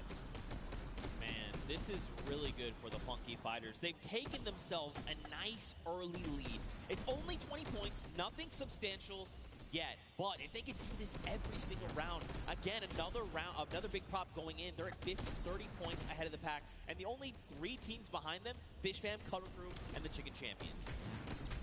And look, time is done. So that's it. So don't forget, Raven's Revenge, they have already been guarded. So going forward, all they have to do is try and rack up points. This is going to be huge going forward. The round is going to reset. We'll get 2 new guards on deck. You've got the Chicken Champions and the Funky Fighters. So now they can try to lock out other players from scoring. And it depends on how well they do, right? Because again, these are big 10-point props. There's a lot of them as well. You know, the props outnumber you pretty substantially. And if you recall the first game where the Ravens Revenge were actually in second to the Funky Fighters. So like you said, being able to take your time and make sure that you know exactly what you need to do kind of gives them a little bit of an advantage. But the Funky Fighters really did come out to a huge lead in the first, scoring 5 points, or 5 total. See if they can hold it down right now and keep the lead as it is. The Chicken Champions at 20 are not going to be able to close the gap. But we'll see if the Fish Fam, the Cuddle Crew, and everybody else can approach the Funky Fighters right now. They're trying to stop that from happening. Well, Scissors did just drop in with that 10-point prop, who's closing that gap. If they can get another 10-point prop in, they're going to be tied with the Funky Fighters. But they actually have to make it there to the center to make it into the incinerator. That is going to be make or break. We have 2 minutes left on the clock. And, you know, my first instinct for this would be, you know what, I just got to go. I just got to try and run out as much as I can. That's actually counterintuitive. Right now, you want to just be taking baby steps, right? Just making sure you can secure those points is crucial. All the players right now, you can see them down below trying to get the shots as possible. They're racking up the eliminations right now. I don't think Fish Fam may have gotten one through. Taldeck gets one through. That's going to even the gap a little bit. Here's the Funky Fighters again, just blind shooting through the black. And remember, 1:30 to go on this guard. Fish Fam has tied it up with that score right there. And so has Cuddle Crew. They got 2 props in, so they're 1 prop behind right now. Oh, Action, you gotta be careful, buddy. One prop behind. There's a little whip coming through as well. So all of a sudden, these teams are letting a lot of props through, or maybe it's the props who figured out their timings, figured out their tendencies, figured out when they stop shooting. 1 minute to go here. Here's Ninja. He's got a car. This is one of the most difficult obstacles or props to get in. Don't stack on top of each other. Oh, so dangerous, because when you see things like that tight together, you're like, yeah, no. Oh no, the bumper. Gotta land. He was moving. Unfortunate there. You've got to press that control key at the last second to be able to make sure you get through. Scissors makes it through. Dude, that's a lot of points racking up. They're at 80 now, 30 points ahead of the Funky Fighters, which is unfortunate for their guard watch. 30 seconds to go. They've taken the lead here, 20 points now. 30 points ahead. Make that 40. The numbers are changing like crazy. But right now, Scissors and the Fish Fam, they've got the lead. And this is huge right now. Don't forget the Funky Fighters are in the center, so they can't rack up points. We've got 10 seconds left. Whoever's out in the field, they need to make it into the incinerator right now. Are they going to have any more points accrue? It doesn't look like anybody's close. That's going to be the round. As the Funky Fighters and the Chicken Champions end up closing out that guard watch. We'll see where the standings end. I did notice something, though, Zeke, is that the Ravens Revenge were at 0 for that run. They didn't get a single prop through, which is a far cry from their performance on Sky Station Showdown. They were second. They need to band together right now. They need to rally, and they need to make this happen. Round 3 begins You've got the Fish Fam and the Sunshine Soldiers in the middle. So now the Fish Fam, you know, we saw this before. They got this lead, but now they have to try and lock everyone else out from getting points. And as we've clearly seen, it is actually way more difficult than it sounds. And judging by the first run of the Funky Fighters, they got 50 early on. We'll see if they can get and double their score, essentially, to tie up with the Fish Fam. But Sunshine Soldiers also being a guard, and the first two right now ending up on guard watch. 2.5 minutes left on this timer. You see people hitting these hidden little bumpers.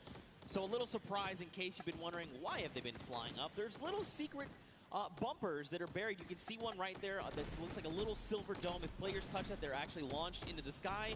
And it's a very clear, like, hey, this is a person. They have disguised themselves as a prop. You should probably eliminate them. 2 minutes here on the clock.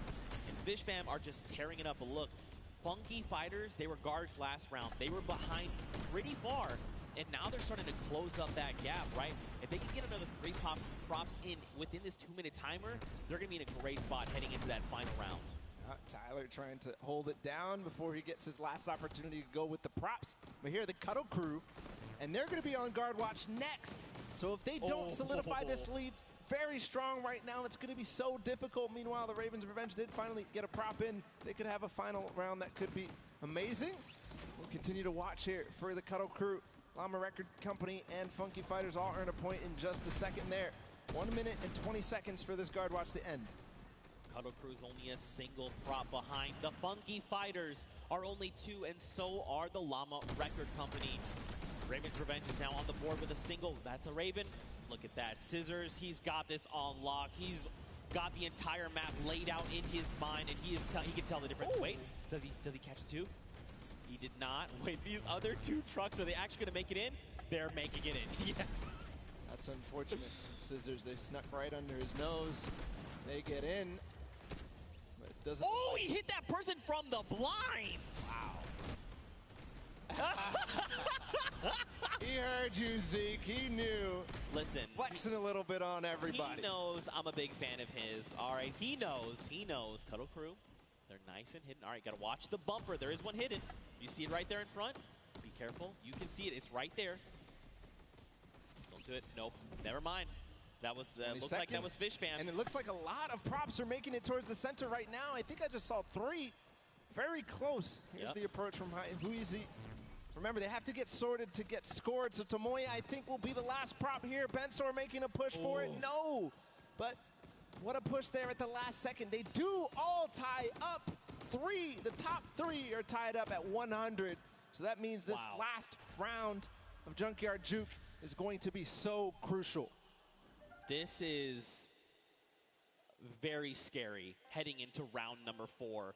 So take a look. In the center of the map, you've got Svenos and his crew. So don't forget, there's 3 teams tied for first. You've got the Fish Fam, you've got the Funky Fighters, and you have the Cuddle Crew. So basically, they are well ahead of the pack, but they're fighting each other right now. The Llama Record Company, and now Little Whip and the Cuddle Crew, they're at 90, so they could close that gap, but they have to work so much harder to do that.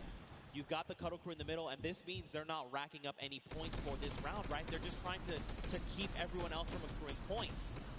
They're in 5th place or lower at this point. If they don't have a good performance, even the Sunshine Soldiers, the and the Chicken could go through. Nice shot there from his team. Joining them as well as the Llama Record Company in 2nd place. So 2nd or lower is all they can achieve. So for right now, Llama Record Company, remember, they can't accrue points. They literally have to try and stop Fish Fam and the Funky Fighters from racking up points. If they get even 1 through, they are going to be edged out. Everything is riding on this moment right now. How accurate are they? How quickly and how much do they remember the map? Look at all these props here on the left side of the screen. One just got through with the quest. Little Whip, look, they took over. So did Fish Fam. Nice shot there from Great Alex shot for sure. He knew that there was a prop approaching. He knew that he didn't find anything in the last couple of seconds. He knew. Is he going to be able to find this one? You can see he's pre-firing through the black as they all try to approach. What a nice play from Alex. A nice strategy. Now remember, now that the Little Whip and Fish Fam have taken the lead, the Funky Fighters fall to 3. And since they got first in the first game, that means... They're pushing ahead, man. These guys are pulling away from the pack right now. Llama Record Company, they've got to just start trying to pick off these props. They've got to keep the Fish Fam and the Little Whip down. Maybe have someone else potentially contest, but right now, man, the Little Whip Warriors, Ninja and his team are just destroying this final round.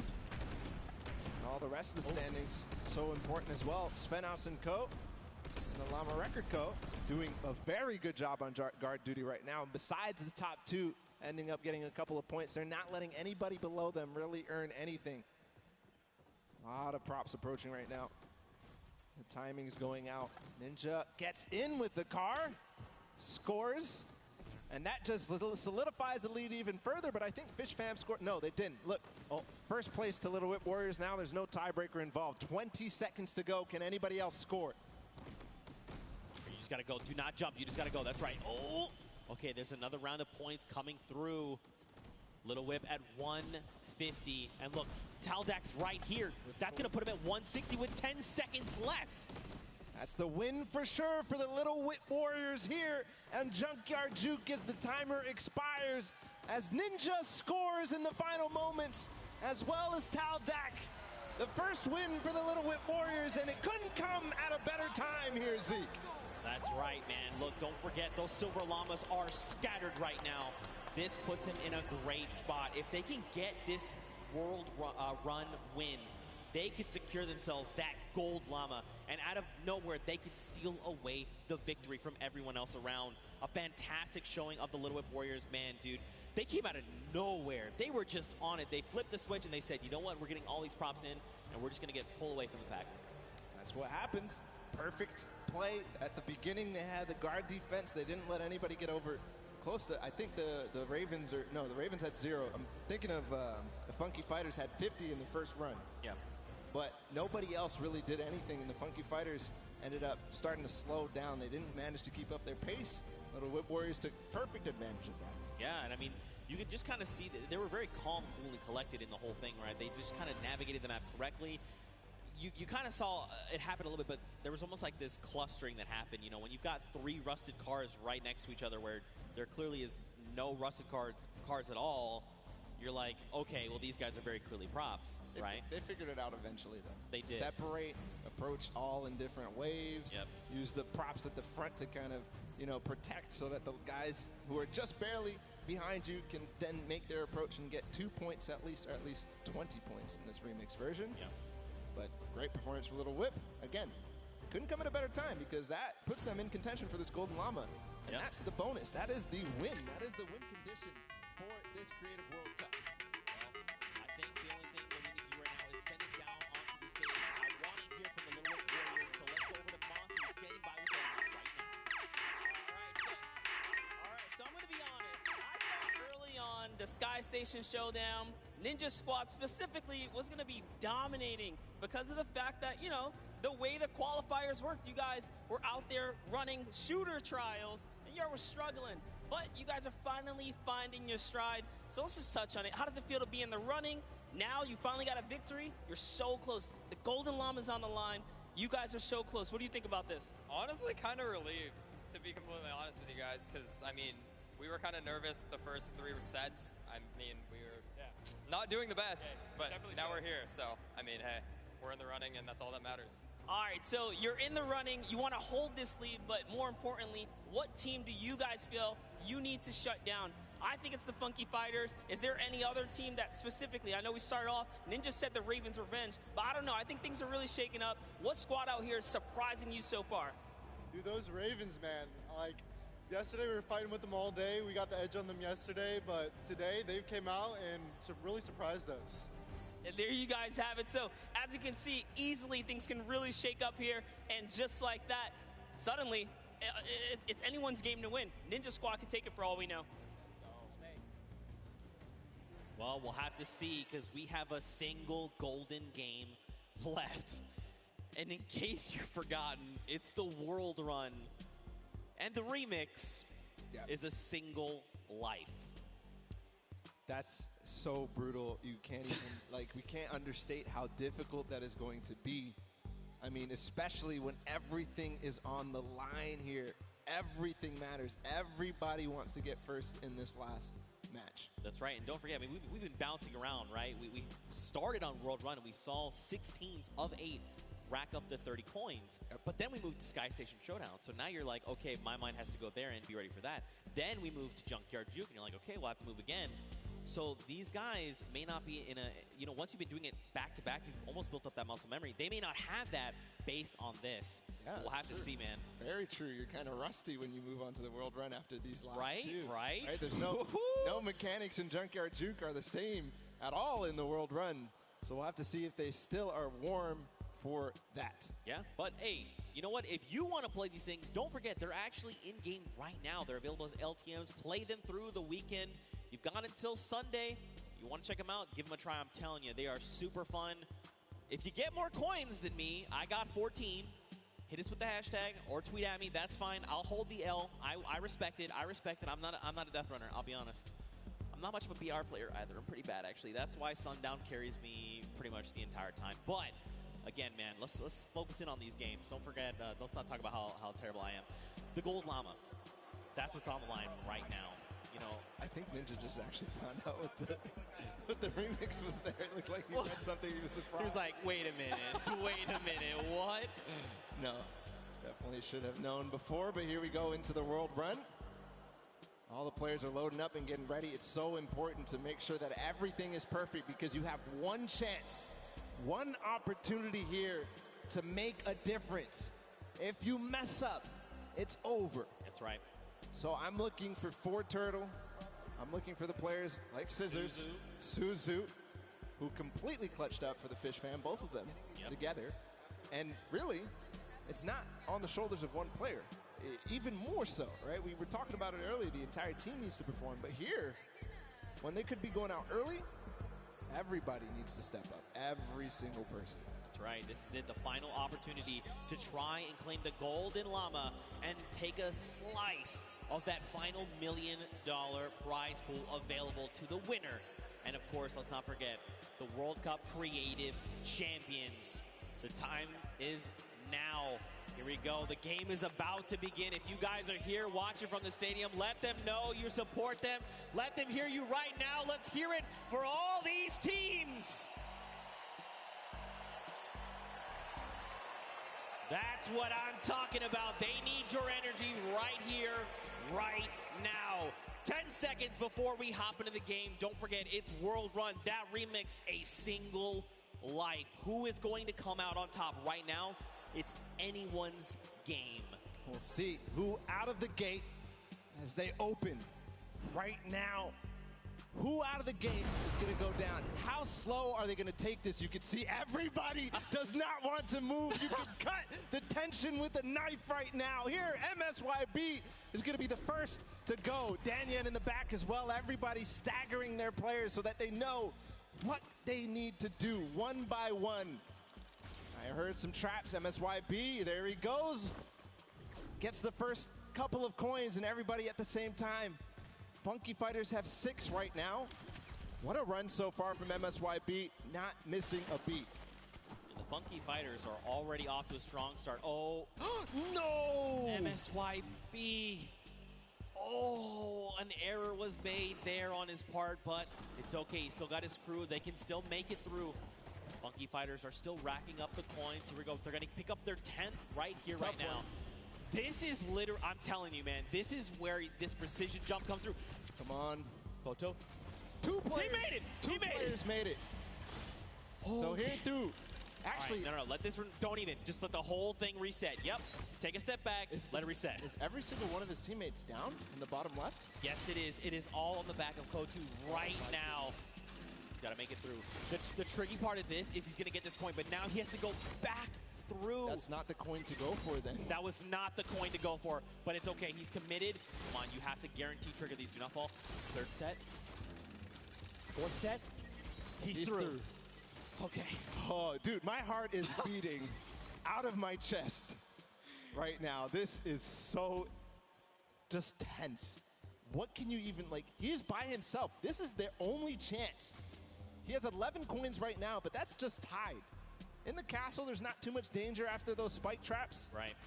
So we can move forward. They have to make sure they grab every single coin. Meanwhile, Chicken Champions on the other side, he's by himself as well. I wonder how many different teams have anybody alive right now. Is it really up to the Chicken Champions and the Funky Fighters right now?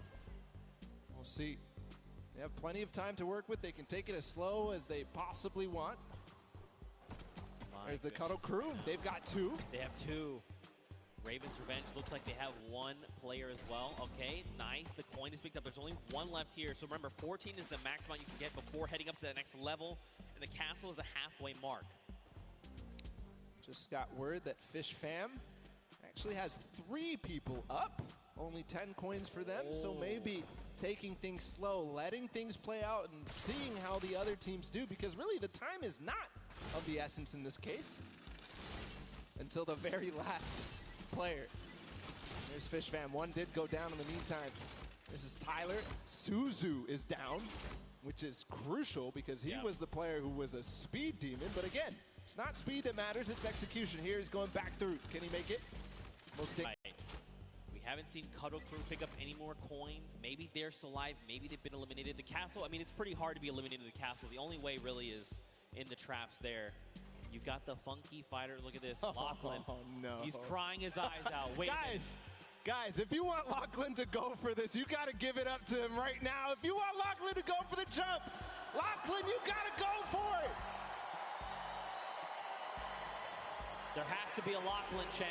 Lachlan, Lachlan, Lachlan. Come on, you have to go. Look, but the thing is, he's talking it through his team. He's like, look, what do I have to do? What do I need to make here, right? And this is good, because remember, they have 6 minutes. Like you said, they can take this as slow as possible. But again, this is going to come down to these last moments. So Fish Fam actually, right now, they're leading the pack, 15 points. That means they're up on that next tier. And there's some pretty treacherous things happening up there. There you go. It's Sand and Tyler. They're through the castle. That's why they're all dancing right now, because they know they're starting to be at the hardest part possible, and they know nobody else is here.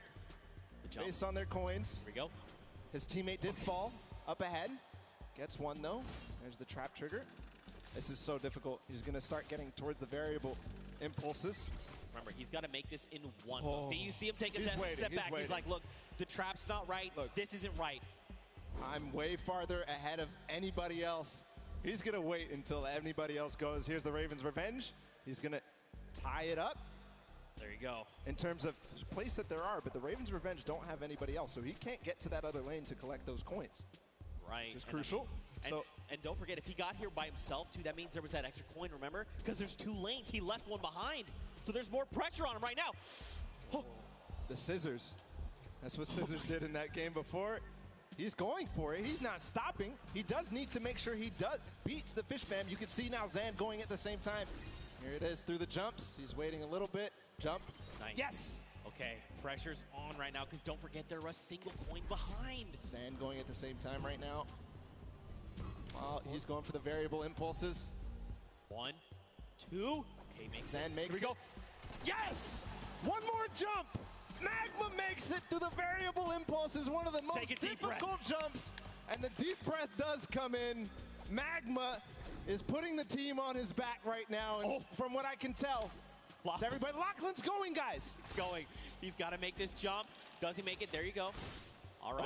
So look, he's he slides out. He's like, whew. At the same time, Magma in the top left did end up getting another coin. Here goes Lachlan. Guys, give him your energy. He's going for the jump. Look, Magma, for a moment, he's doubting himself. He can't. Magma, get your head in the game. You know you can make this jump. Here we go. The jump comes out. Yes. 1, 2. He doesn't go for the coin. He doesn't go for the coin. Wait, you needed that coin. That could make the difference. Why is his team not telling him? It's too risky. Maybe he feels like it's too risky. See, he's thinking about it. Should I maybe try to double back? I mean, if he gets down the ramp, he's going to have his little icy toes. He's going to slip right off. This could be it. This could be the moment that makes or break their game. There's Zan, too. Look, he's thinking about the same thing. He's like, should I go for this? Is this coin worth it? He has to come back through there to get up to the next stage anyways. Magma taking a huge breath. We'll have to see if you know, the status on everybody else. I believe these are the last 2 players. This is tough.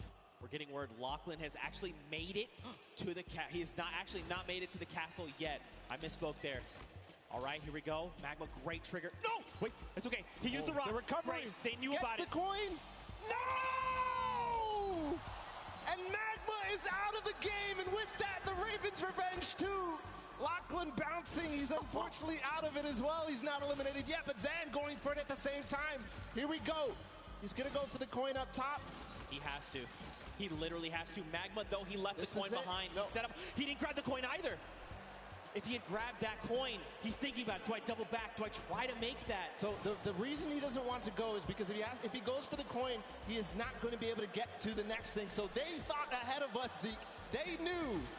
Lachlan playing with fire. He is definitely not in this. Can he really make this with an impulse? No way. No. He's out. He has the to. end of Lachlan, the end of the Cuddle crew.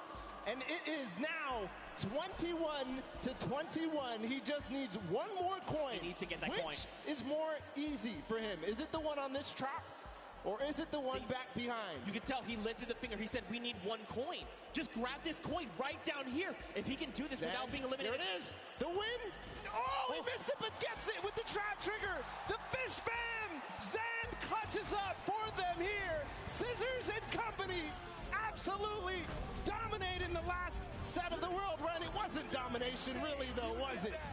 But a clutch performance from Zand. They lost their man Scissors and Suzo early on, but everything fell on the shoulders of Zand, and he does it. This is shaking me to my core, because what does this mean for the standings? In all three Golden Games, we saw a different winner.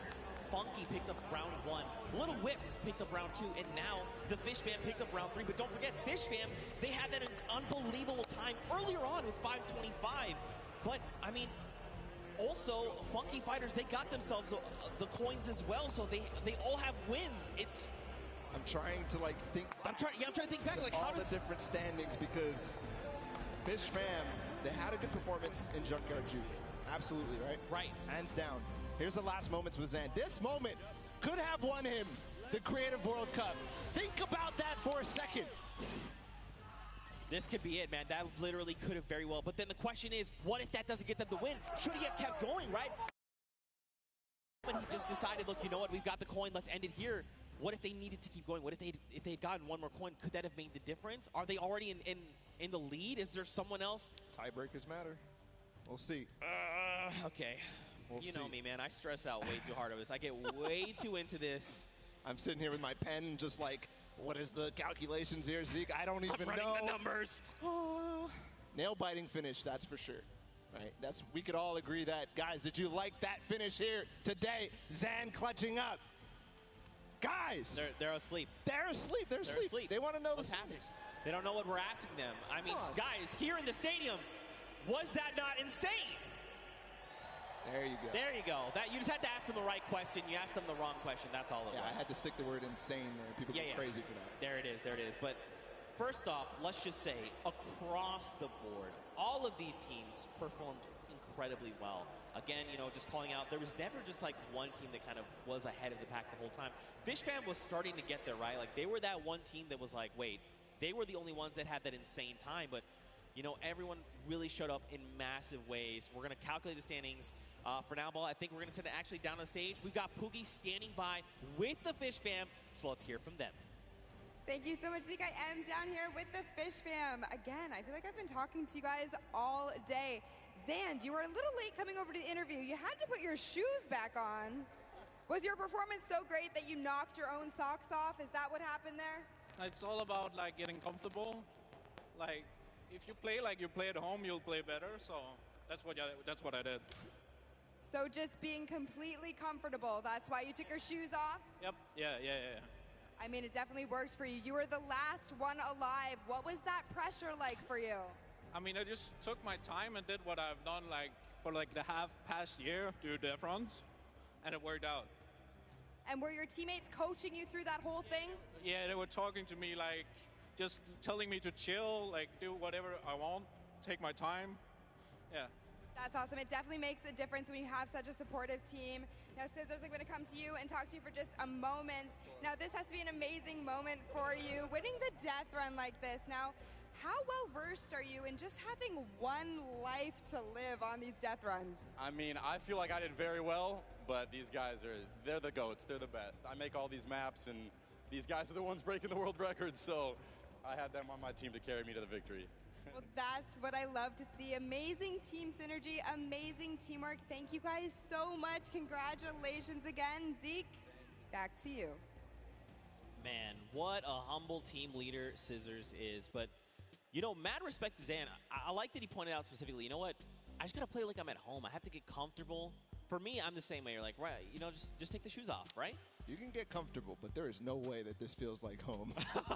There is no way that this feels like home. And with the pressure, you never have that kind of experience. That is a once-in-a-lifetime thing to do. That's just crazy. But also to have his team there, right? They had his back. They were lifting him up saying, look, take your time. In fact, speaking of team, we actually have a listen in. Let's go back and relive that moment, but from their perspective. Get up there, left side. Left side? Left side, left side. Yep, left side. You're good. AFK. Nice. Yeah, I like that. No, I like that. Okay, I like that. Okay. Yeah, wait, no, go back. Get that coin. The next one is free. The next one is free. Get the coin on the checkpoint. No. The Get next the one coin. is free. Shut up. The next one is free. Go for the checkpoint. This one is free. That was pretty hectic, but as a resounding, hey, leave the coin, seemed like that was the play. Absolutely, he was considering. You saw him circling his mouse on that he was like, but I left it. I had to go back. But it's right. I'll go back. But that was so genius for all the teams who got that far to realize that coin was not worth going back for, or even going for in the first place. Remember how we were so shocked that they didn't go for it?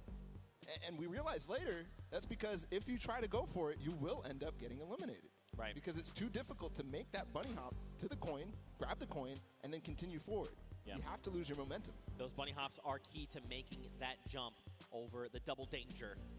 But man, we're calculating those standings. We're going to see who's winner. Honestly, I've been trying to do this in my head, but we need the experts. We need the experts, all right? I've got stuff written down, but like I can't read the code. All right? It's not coming to me. This literally could go anyone's way. And again, because those silver llamas are scattered, any team that wins that gold llama is going to win. Let's recall the couple of games that we had in this Golden Games. Right? Okay. So Sky Station Showdown came down to the Funky Fighters in that final D point, all being pretty much uncontested. Nobody realized that they had their two opportunities, and they took them. They took them both. Skyrocketed from last place to first place. That put them in first in the first game. But also, don't forget, Ravens Revenge were close that game, right? Right? They came in the second place. So, Junkyard Juke next. Okay, Junkyard Juke, we know for sure that Fish Fam did well and Little Whip Warriors did well. Yep. So Fish Fam is the ones who won the last one. Just unbelievable, world run in total. Who was in second in the world run? Ravens Revenge. Ravens Revenge. So, Ravens Revenge in the first game. The second game, they had a poor performance on Junkyard Juke. They did. They actually were in last place.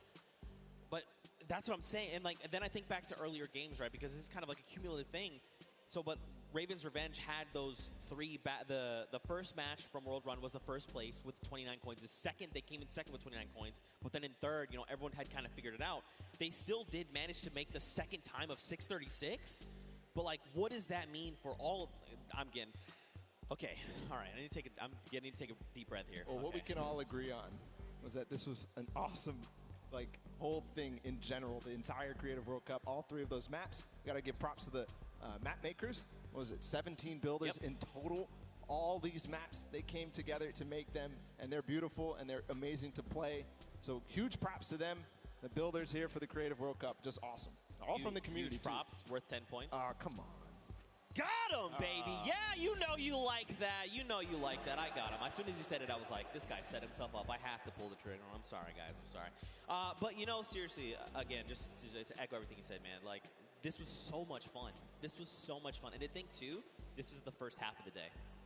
I just thought about that. We stopped more Pro-Am. coming. We stopped Pro-Am right after this. We might have just broke Zeke when he realized that. But regardless, just all around, I'm curious. I want to recall our favorite moments here. What were your favorite moments here, Zeke, from this Creative World Cup? Was it the Funky Fighters taking the point? Was it that last moment with Sand? Okay. Fish Fam? So that was definitely, absolutely. If that wasn't your favorite moment of the whole creative finals, I'm not sure what else could top that. Maybe there's something I'm not thinking about. I think back to when, the Fish fam, they had to clutch up that win, and they come through with the 5:25 time. We watched Scissors in that run. He just tore through 4 obstacles, literally back-to-back in one life. Now, eventually, he was eliminated, but still, like, that takes so much precision, and he made it look easy. That's not something that you just do. I mean, I'd argue he's the grandfather of creative, right? Like, he's the guy that stepped forward and said, hey, you want to do this thing called a death run? And people are like, what? He's like, hey, do you like traps? Do you like respawning? How iconic for that moment to be Scissors and his team. And how iconic would it be if that world run ended up being the decider? But besides that, I know a lot of people here were interested in Lachlan's final performances. We're going to go ahead and take a listen in with his team at the end of that run for him. All right. Sandy, I'm going to start playing, okay? All right, yeah. Or actually, no, I'll start playing when you get to the impulse bar. Boy. Nice, There's a point above you. Let's go. You get this. I'll try, I guess. Yeah. Oh. This is the jump that I don't think I can. Yeah. Oh my God, Mac. Well, here we go. No. Okay, that's... No. He actually almost hit that line. I think if he had thrown that impulse the moment he went up, he actually would have impulsed over. Like, it would have given a little hop. I was thinking the wall there. Yeah. Right? Just bouncing himself off the wall at the last moment. That would have been crazy. That would have been clutch. That would have been insanely clutch. That would clutch. have gotten everybody out of their seats because it was those last 3 teams. Yeah. Those last 3 teams. I'm glad we got him to, get the confidence to go for the jumps. Look, it's tough. Like, honestly, like, and then that kind of goes back to what I was saying earlier, when you've been doing this world run over and over. Because don't forget, even in when we were in that big section, like, he was killing it. Absolutely. But then when you're like, okay, we're going to the Golden Games, these things have remixes. We'd have to change kind of the way I'm thinking and approach these things. Go from Sky Station to now, like, oh, we can all earn points. What's our strategy? Then we go to the Junkyard Juke. Wait, we have to be 10-point props. Maybe I've been running around as a 2-point prop. Maybe I've been that guy that's been rolling in with the 2-point props. And then being like, oh, yeah, world run, we got it, no problem. Oh, we have a single life. Oof. And that face that he made when he made the jump, that needs to be made into an emote for sure. Exactly. Zeke's got it perfectly. Just unbelievable. The pressure that these guys were under in those final moments. We're still calculating the standings, of course, Zeke. It was just too close. It was so unbelievably close. We have to make sure this is correct. Because, I mean, at the end of this, we crowned the first ever Fortnite World Cup Creative Champions. They are creative world champions. The idea of that in itself is insane to me. Yeah. Insane. And it's true, too, because how many countries were here? Like, more than...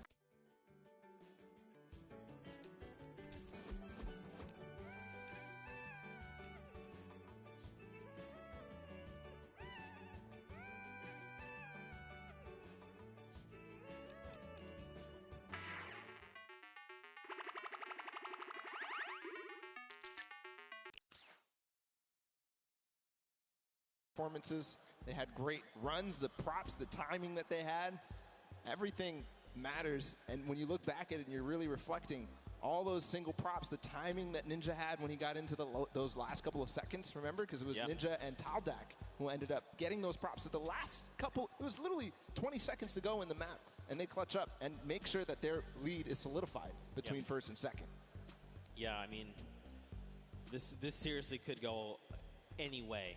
And we're getting closer and closer to finding out who that is, who will ultimately take home that golden llama and be the Fortnite World Champions of Creative. I mean, we hope you guys here in the stadium have been enjoying all the action. I know it's tense. I know. I'm right there with you. My heart is racing. I'm tense too. I feel it. Trust me. And I know for sure these guys on the stage are feeling the exact same way, okay? And now we're getting closer. They're feeling so tense. Just ridiculously tense. Yeah. Unbelievable. If I'm them, I'm literally just, my heart is beating. I don't know what to do. I'm twiddling my thumbs. I'm doing that right now with my pen. I'm not even playing. All right. We have calculated the final standings. The votes have been tallied, and the winner of the Golden Games and the overall winner of the Fortnite Creative World Championship is the Fish Fam! Scissors, the grandfather of the death run of Creative itself, has come through. Zan put the entire team on his back and said these coins are nothing. We will claim the gold llama balla, and we will claim the $1 million prize pool. Iconic that this team, Scissors, the first World Cup trial that was put out. These three guys were the first qualified players to come through. Zan clutching up in the final moments. Suzu just getting the first record on that map, on the world run, and for it to be in that style. And then, of course, Tyler, we can't forget him. As we see them celebrate together, there's the Golden Llama. And remember, that's a $1 million prize bonus. That's right. They're splitting it 4 ways. Absolutely massive. But just like you said, I want to just echo this again. Mad props to the entire team. It was not just one person that carried. It was a team effort. And Zan there in that last moment came in clutch. Scissors tearing through all of the traps that needed to be. Tyler back in the prop hunt. Needed to just find those shots left and right. Suzu being the first, hitting that massive timer of 5:25. The Fish Fam come out on top, and here is just another breakdown. That Golden Llama being the tiebreakers, and Funky Fighters, let's not forget, they were so close. If they had picked up a win there, that might have been enough to put them over the edge. But again, every single team here showed up. 19 different countries represented, over 8 teams through 8 weeks of qualifiers, Bala. And it's all culminated right here in this moment. And I have to just see the top 4 and the top 5, really, because Chicken Champions with the Silver Llama, that was pretty much what everybody was calculating. That's why it took so, I mean, that was close. That was so close, within $30,000 between second and third, and that's how, of course, you do earn that llama depending on which set, but all that prizing cumulative. So there you have it. Creative World Champions, it's done. And it's not even... This is only half, by the way, this is day 1, and we're halfway through the show. We still have Pro-Am.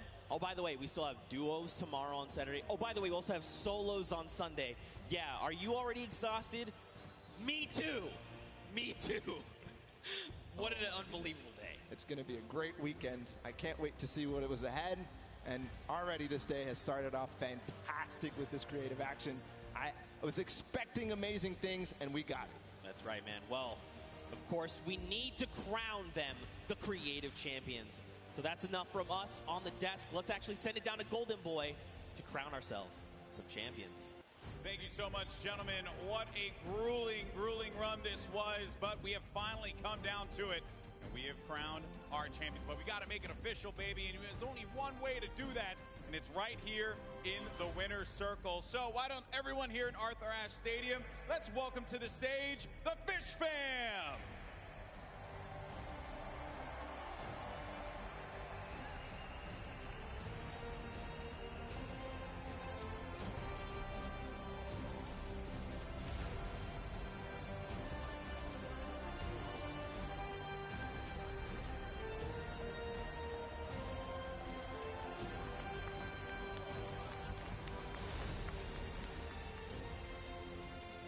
Congratulations, guys. One more time. Give it up for the Fish Fam.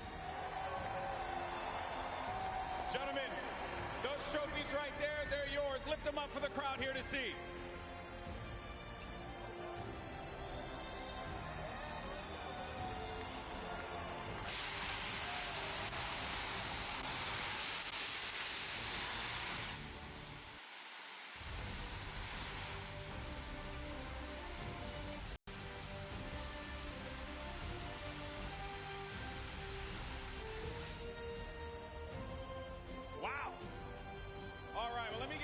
Fast. I got to talk to this guy right here.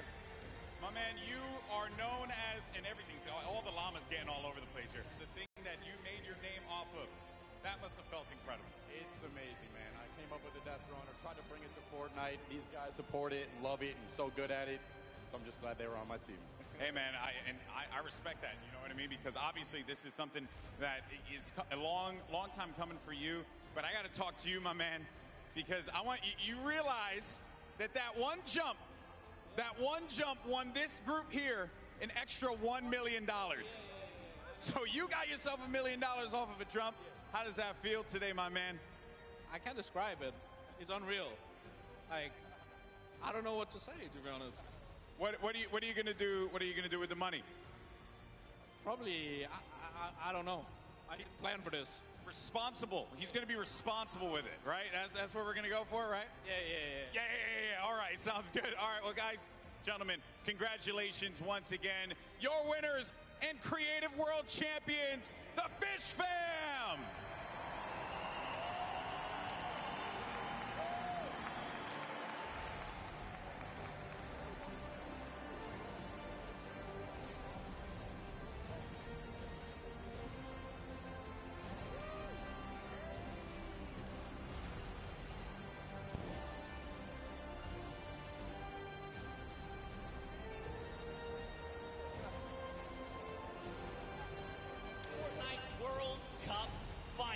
It's time to play some Fortnite.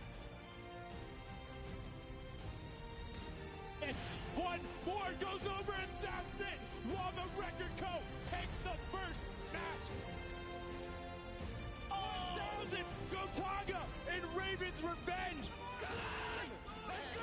That's it. His feet touch the ground. The impulse doesn't go off. Tamoya takes it for the Funky Fighters. We are very close. Yeah, don't.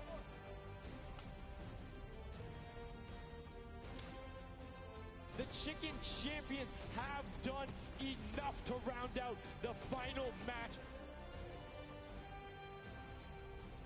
Barely missed there. Finally hits the bouncer and he's gone. There it is. Oh, he's holding a trophy. Fish Stick is walking out with a silver llama. Let them hear you right now. Let's hear it for all these teams. The Cuddle Crew is keeping it very close. They're keeping it very close. Lachlan, come on, you have to go. Oh, he hit that person from the blinds. Wait, it's okay. He used the rock. The recovery. They knew about it. Gets the coin. No! This coin right down here. If he can do this without being eliminated. Here it is. The win. Oh, he missed it, but gets it with the trap trigger. The Fish Fam.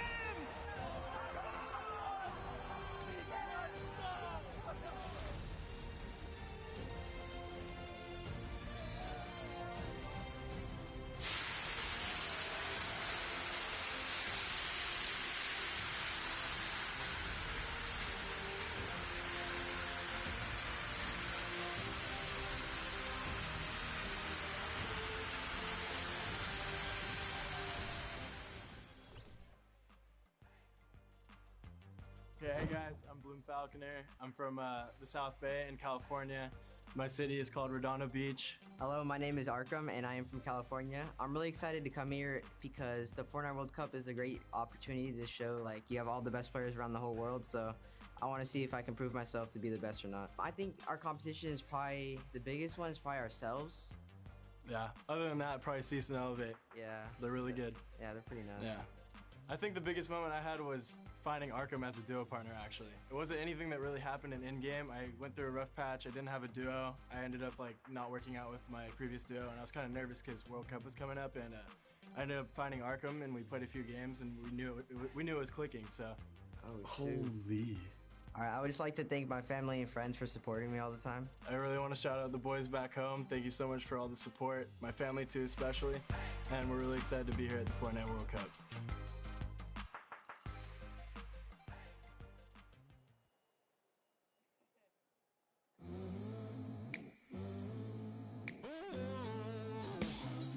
Hey guys, it's Kitty Plays, and I'm in the player lounge right now, and I want to know if these guys could describe Fortnite in 3 words, what would it be? For me, it's cool dance moves. sweaty, fun, and colorful. I feel like the most common one from me and my friends when we play Fortnite is he's one shot. So, yes, and he's never one shot. It's, yeah. That's perfect. Wild, creative, and fun.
Make sure I don't get eliminated.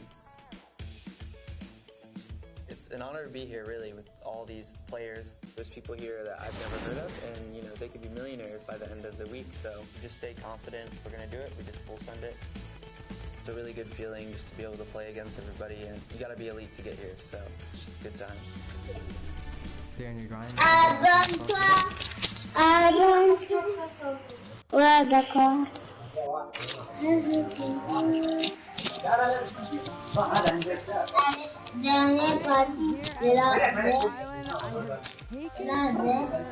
This is where our observers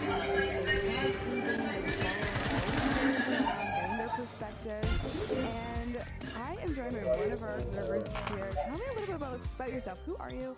What are you doing? What's your job? Sure, yeah, my name's Teco. I'm one of the head observers here, so we like to capture the in-game portion as well as we can, and we really want to make sure that we're showing off the game correctly. So we have to organize the teams properly, and then my job specifically is to make sure we're covering the action that we really want to see. Makes sense. A huge fan experience that you are essentially having to capture with all of these screens here. It can get a little bit hectic here, I've heard. How do you guys keep calm? Yeah, really, we're just a huge team atmosphere here. Like, we have fun. It's kind of just, like us, any old sports team, really. Like, we're all best friends. We hang out after. We have fun on the way out here. We have fun when we're here, and it's always a good atmosphere in here. People come here to relax. Thank you so much for taking time out of your busy day to talk to me about this. This is all about fun first and foremost. So you guys are out here in the crowd at home watching the World Cup this weekend. You have Teco to thank for all of those awesome observer shots.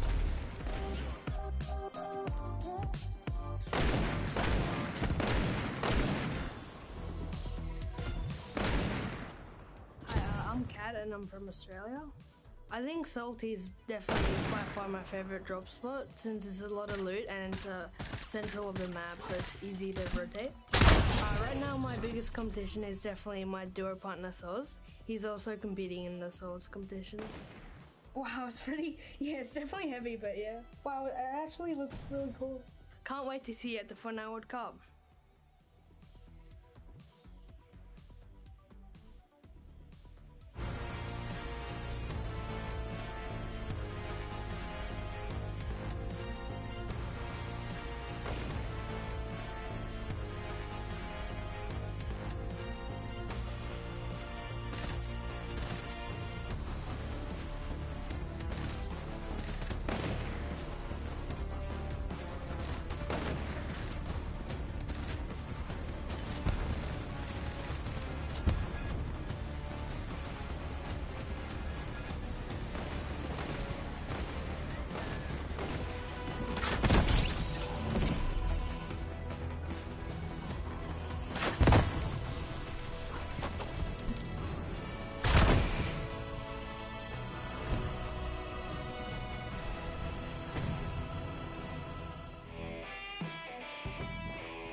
I'm Lawson. I'm here in New York for for the Creative World Cup. The Creative World Cup is a lot of fun, and actually very excited for the Fortnite Pro-Am with Liam McIntyre. So I actually met Liam at the Pro-Am last year. He was Weasel's partner. Super cool dude, down to play some games. Looking forward to it. We haven't had any time to play together yet, but I think it'll be fun. So the charity I've chosen is the Logan Pediatric Hospital, and this is like a local hospital back home in Queensland, where I'm from. My brother broke his arm for 2 weeks there, back in the day, so area. My favorite weapon right now in the current meta, probably leaning towards the combat shotgun or the pump. Switch between, so it's probably going to lean more towards the combat shotgun, but with the recent nerf, maybe the pump. I'll see. It depends if I'm taking long range or close range fights. Probably more long range, so I'm playing a bit more safe today. So for the last Pro-Am in LA, named Elfskin. Unfortunately this time, cool. I got kit from my whole team. We got all of our guys on one side from each country that we're from. Of course, the Creative World Cup logo and our names on the back. Because you know what they say, if you look good, play great.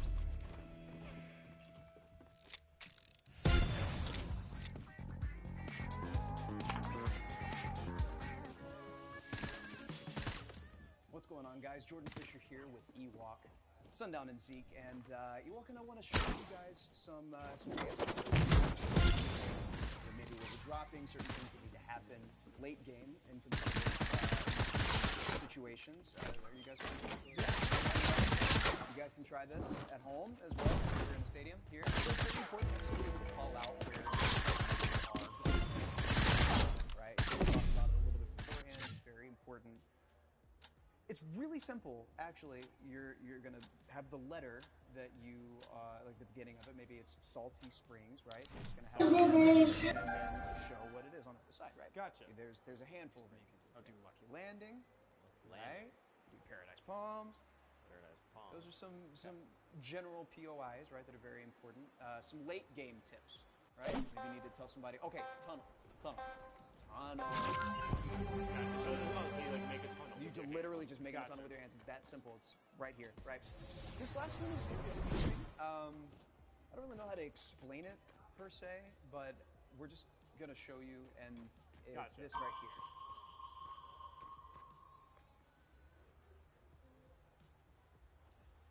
So that looks like a Neo tilted. No, so he said it was situational, so it can't be Neo tilted. Look, can you show us one more time? Yeah, absolutely. Okay. It's this right here. It's So it definitely, that to me looks like high ground retake, because it's like he's going up and then they're able to get it and then they're good, so they start shooting. It's definitely a high ground retake. So now you guys know how we say high ground retake. I mean, thank you so much for teaching us. Yeah, absolutely. It's our pleasure. Thank you so much.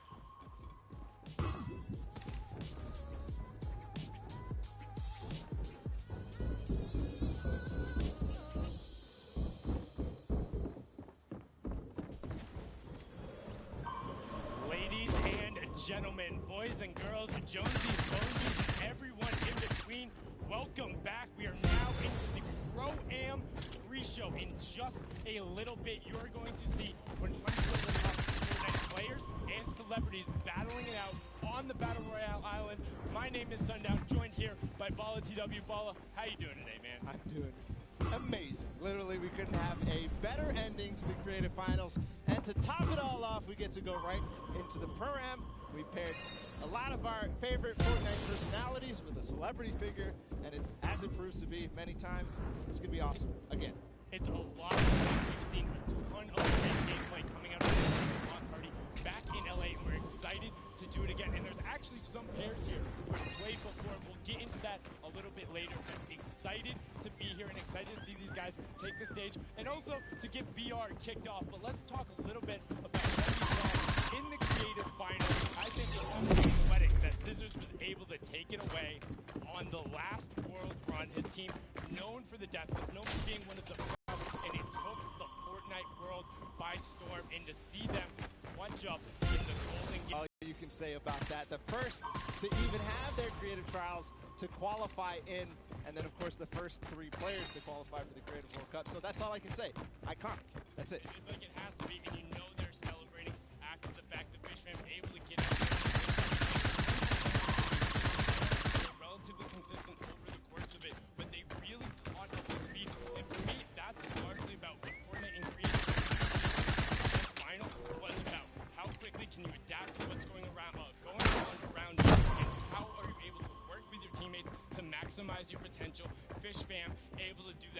congratulations to all of you guys. It was a pleasure to watch that, and also just the fact that they beat the world run so fast. We spent weeks testing it. Before that moment, there had been 3 people, period, who had ever finished it, and we watched them absolutely destroy the course. Second try they even attempted, and they completed it faster than they even did in the next one. So just unbelievable performance, and it's got to be also the rest of those guys who played in creative, unbelievable there. But it's not over here. We've got the Pro-Am coming up. We're here at the Fan Festival. People are hanging out. People are hanging out, having a good time, and filtering inside as well. The players are getting ready. We're almost to the point where we're ready to go, but we still need to talk about what's up for grabs here in the Pro-Am. $3 million on the line, but per usual, all going to charity for a good cause, for some fun. Actually got to go up to the Players Lounge, talk to some of the guys, and they're incredibly happy to just be here, meet the other players, had the positive interactions all around gaming. It's about those shared experiences, getting out there with your friends, interacting, having the time, whether it's on VR, in real life, whatever you need to do. That's what video games are all about. That's what it is all about, and I've seen actually a number of World Cup qualified players who are going to be playing tomorrow and on Sunday, just hanging around, doing some fan meets, doing some signings, all sorts of stuff. Just overall having a good time watching the games, playing in the Fan Fest. I mean, you need to get used to this environment. If you haven't been down here, if you have a ticket, come on down, come hang out, check those out, because there is so much going on. So many people to talk to, the players around here. We're hanging out, and also don't forget, if you're at home, you can join the fun. You can use the hashtag Fortnite World Cup. Go to Fortnite.com/fun. There is so many ways for you to get involved and just be a part of this. This entire thing is a spectacle. It's more than just the Battle Royale and the stuff that's playing, and it's about these players and celebrating the awesome stuff that they do. The interactions, whether online or in person, are amazing. I haven't yet gotten a chance to take a look at that hashtag after that Creative World Cup, after Sand hit that jump. I can't wait to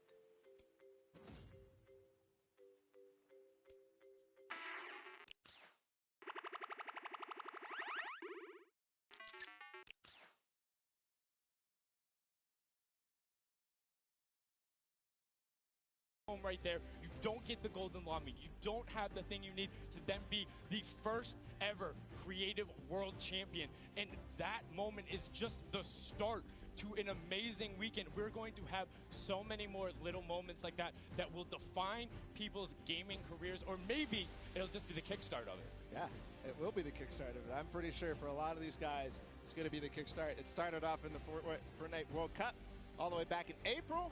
They played for 10 weeks. They competed. Pro-Am's going to be a little bit of a preview of that. It's going to be amazing. All the preparation, all the hard work, all the friendships and, you know, the heartbreaks, everything. It's going to be so cool to watch. And one thing I'm particularly excited about with the Pro-Ams is seeing the evolution of just kind of, I don't want to say the casual game, but these guys really kind of press it. You've seen every single time somebody is bringing something new, whether it's the professional players or the celebs who are coming. I mean, just Joey Bosa last time was doing this like reverse ramp top rotation, and it was gorgeous. But the players are ready and out on the stage, so enough from us. We are going to kick off the Celebrity Pro-Am with a pair you probably saw before. It is Robert Abisi and Ghost Aiden. Robert now being one half of the electronic duo known as Lost Kings. You know them from their songs Bad and You, and before they were famous, their first paid gig was in a bowling alley. Him and Aiden competed last time in the Pro-Am, and we're one interaction short of taking home that top spot. Yeah, they came in second, lost only by 4 points in a 1v1 that went Symphony's way. Aiden against Symphony, what a memorable moment from that Pro-Am. And Aiden is also one of 2 controller players who has qualified for the duo portion of the Fortnite World Cup. And now on to our next duo, Mario Hezgonza and Nick Merckx. Mario, of course, being the professional shooting guard for the Portland Trail Blazers. He is also representing Croatia on their national team. And then Nick smirks, all about the M-Fam rep in there. Had a fantastic barbecue last week. Definitely recommend you check that out. Did some awesome stuff for his community, and he's excited to be here. Originally competed in Gears of War, made his name through streaming, and now has a very thriving community. Yeah, Mario Hezonja on the Portland Trailblazers. He hails out of Croatia. We're going to go ahead and continue on inside the Arthur Ashe Stadium. We have Nick Shanholtz and Ghost Sean. Nick Shanholtz being the other half of the Lost Kings duo, of his brother being Robert Abisi. And of course, they are best known for tons of awesome remixes by Imagine Dragons, Vance Joy. And then standing next to him, there is Sean, the Fortnite pro, who's, you know, competing with Aiden. You talked about it. Yeah, he was one of the first original young lords coming out of North America. The Canadian player, so incredibly strong and gifted and known for intelligent decision-making at all points in the game. If you're able to eliminate him, congratulations, because not a whole lot of people are able to do that. Yeah. We're going to continue on. Again, it's going to be this time somebody that we all know. It's Nav and Tfue. And you can see them excited to be here. Don't know how much of an introduction these two need. Nav, the Canadian rapper, singer, songwriter, and record producer. And then Tfue, I mean, come on. Won TwitchCon, qualified week 3 of the solo competition in first place. You watch him all the time because he streamed all of those games, no delay, live, saying, bring on the world, nothing is stopping me. And he is here to upset the status quo at the Pro-Am. He wants a title. Wants a title. We're going to go ahead and listen to see if they're prepared to take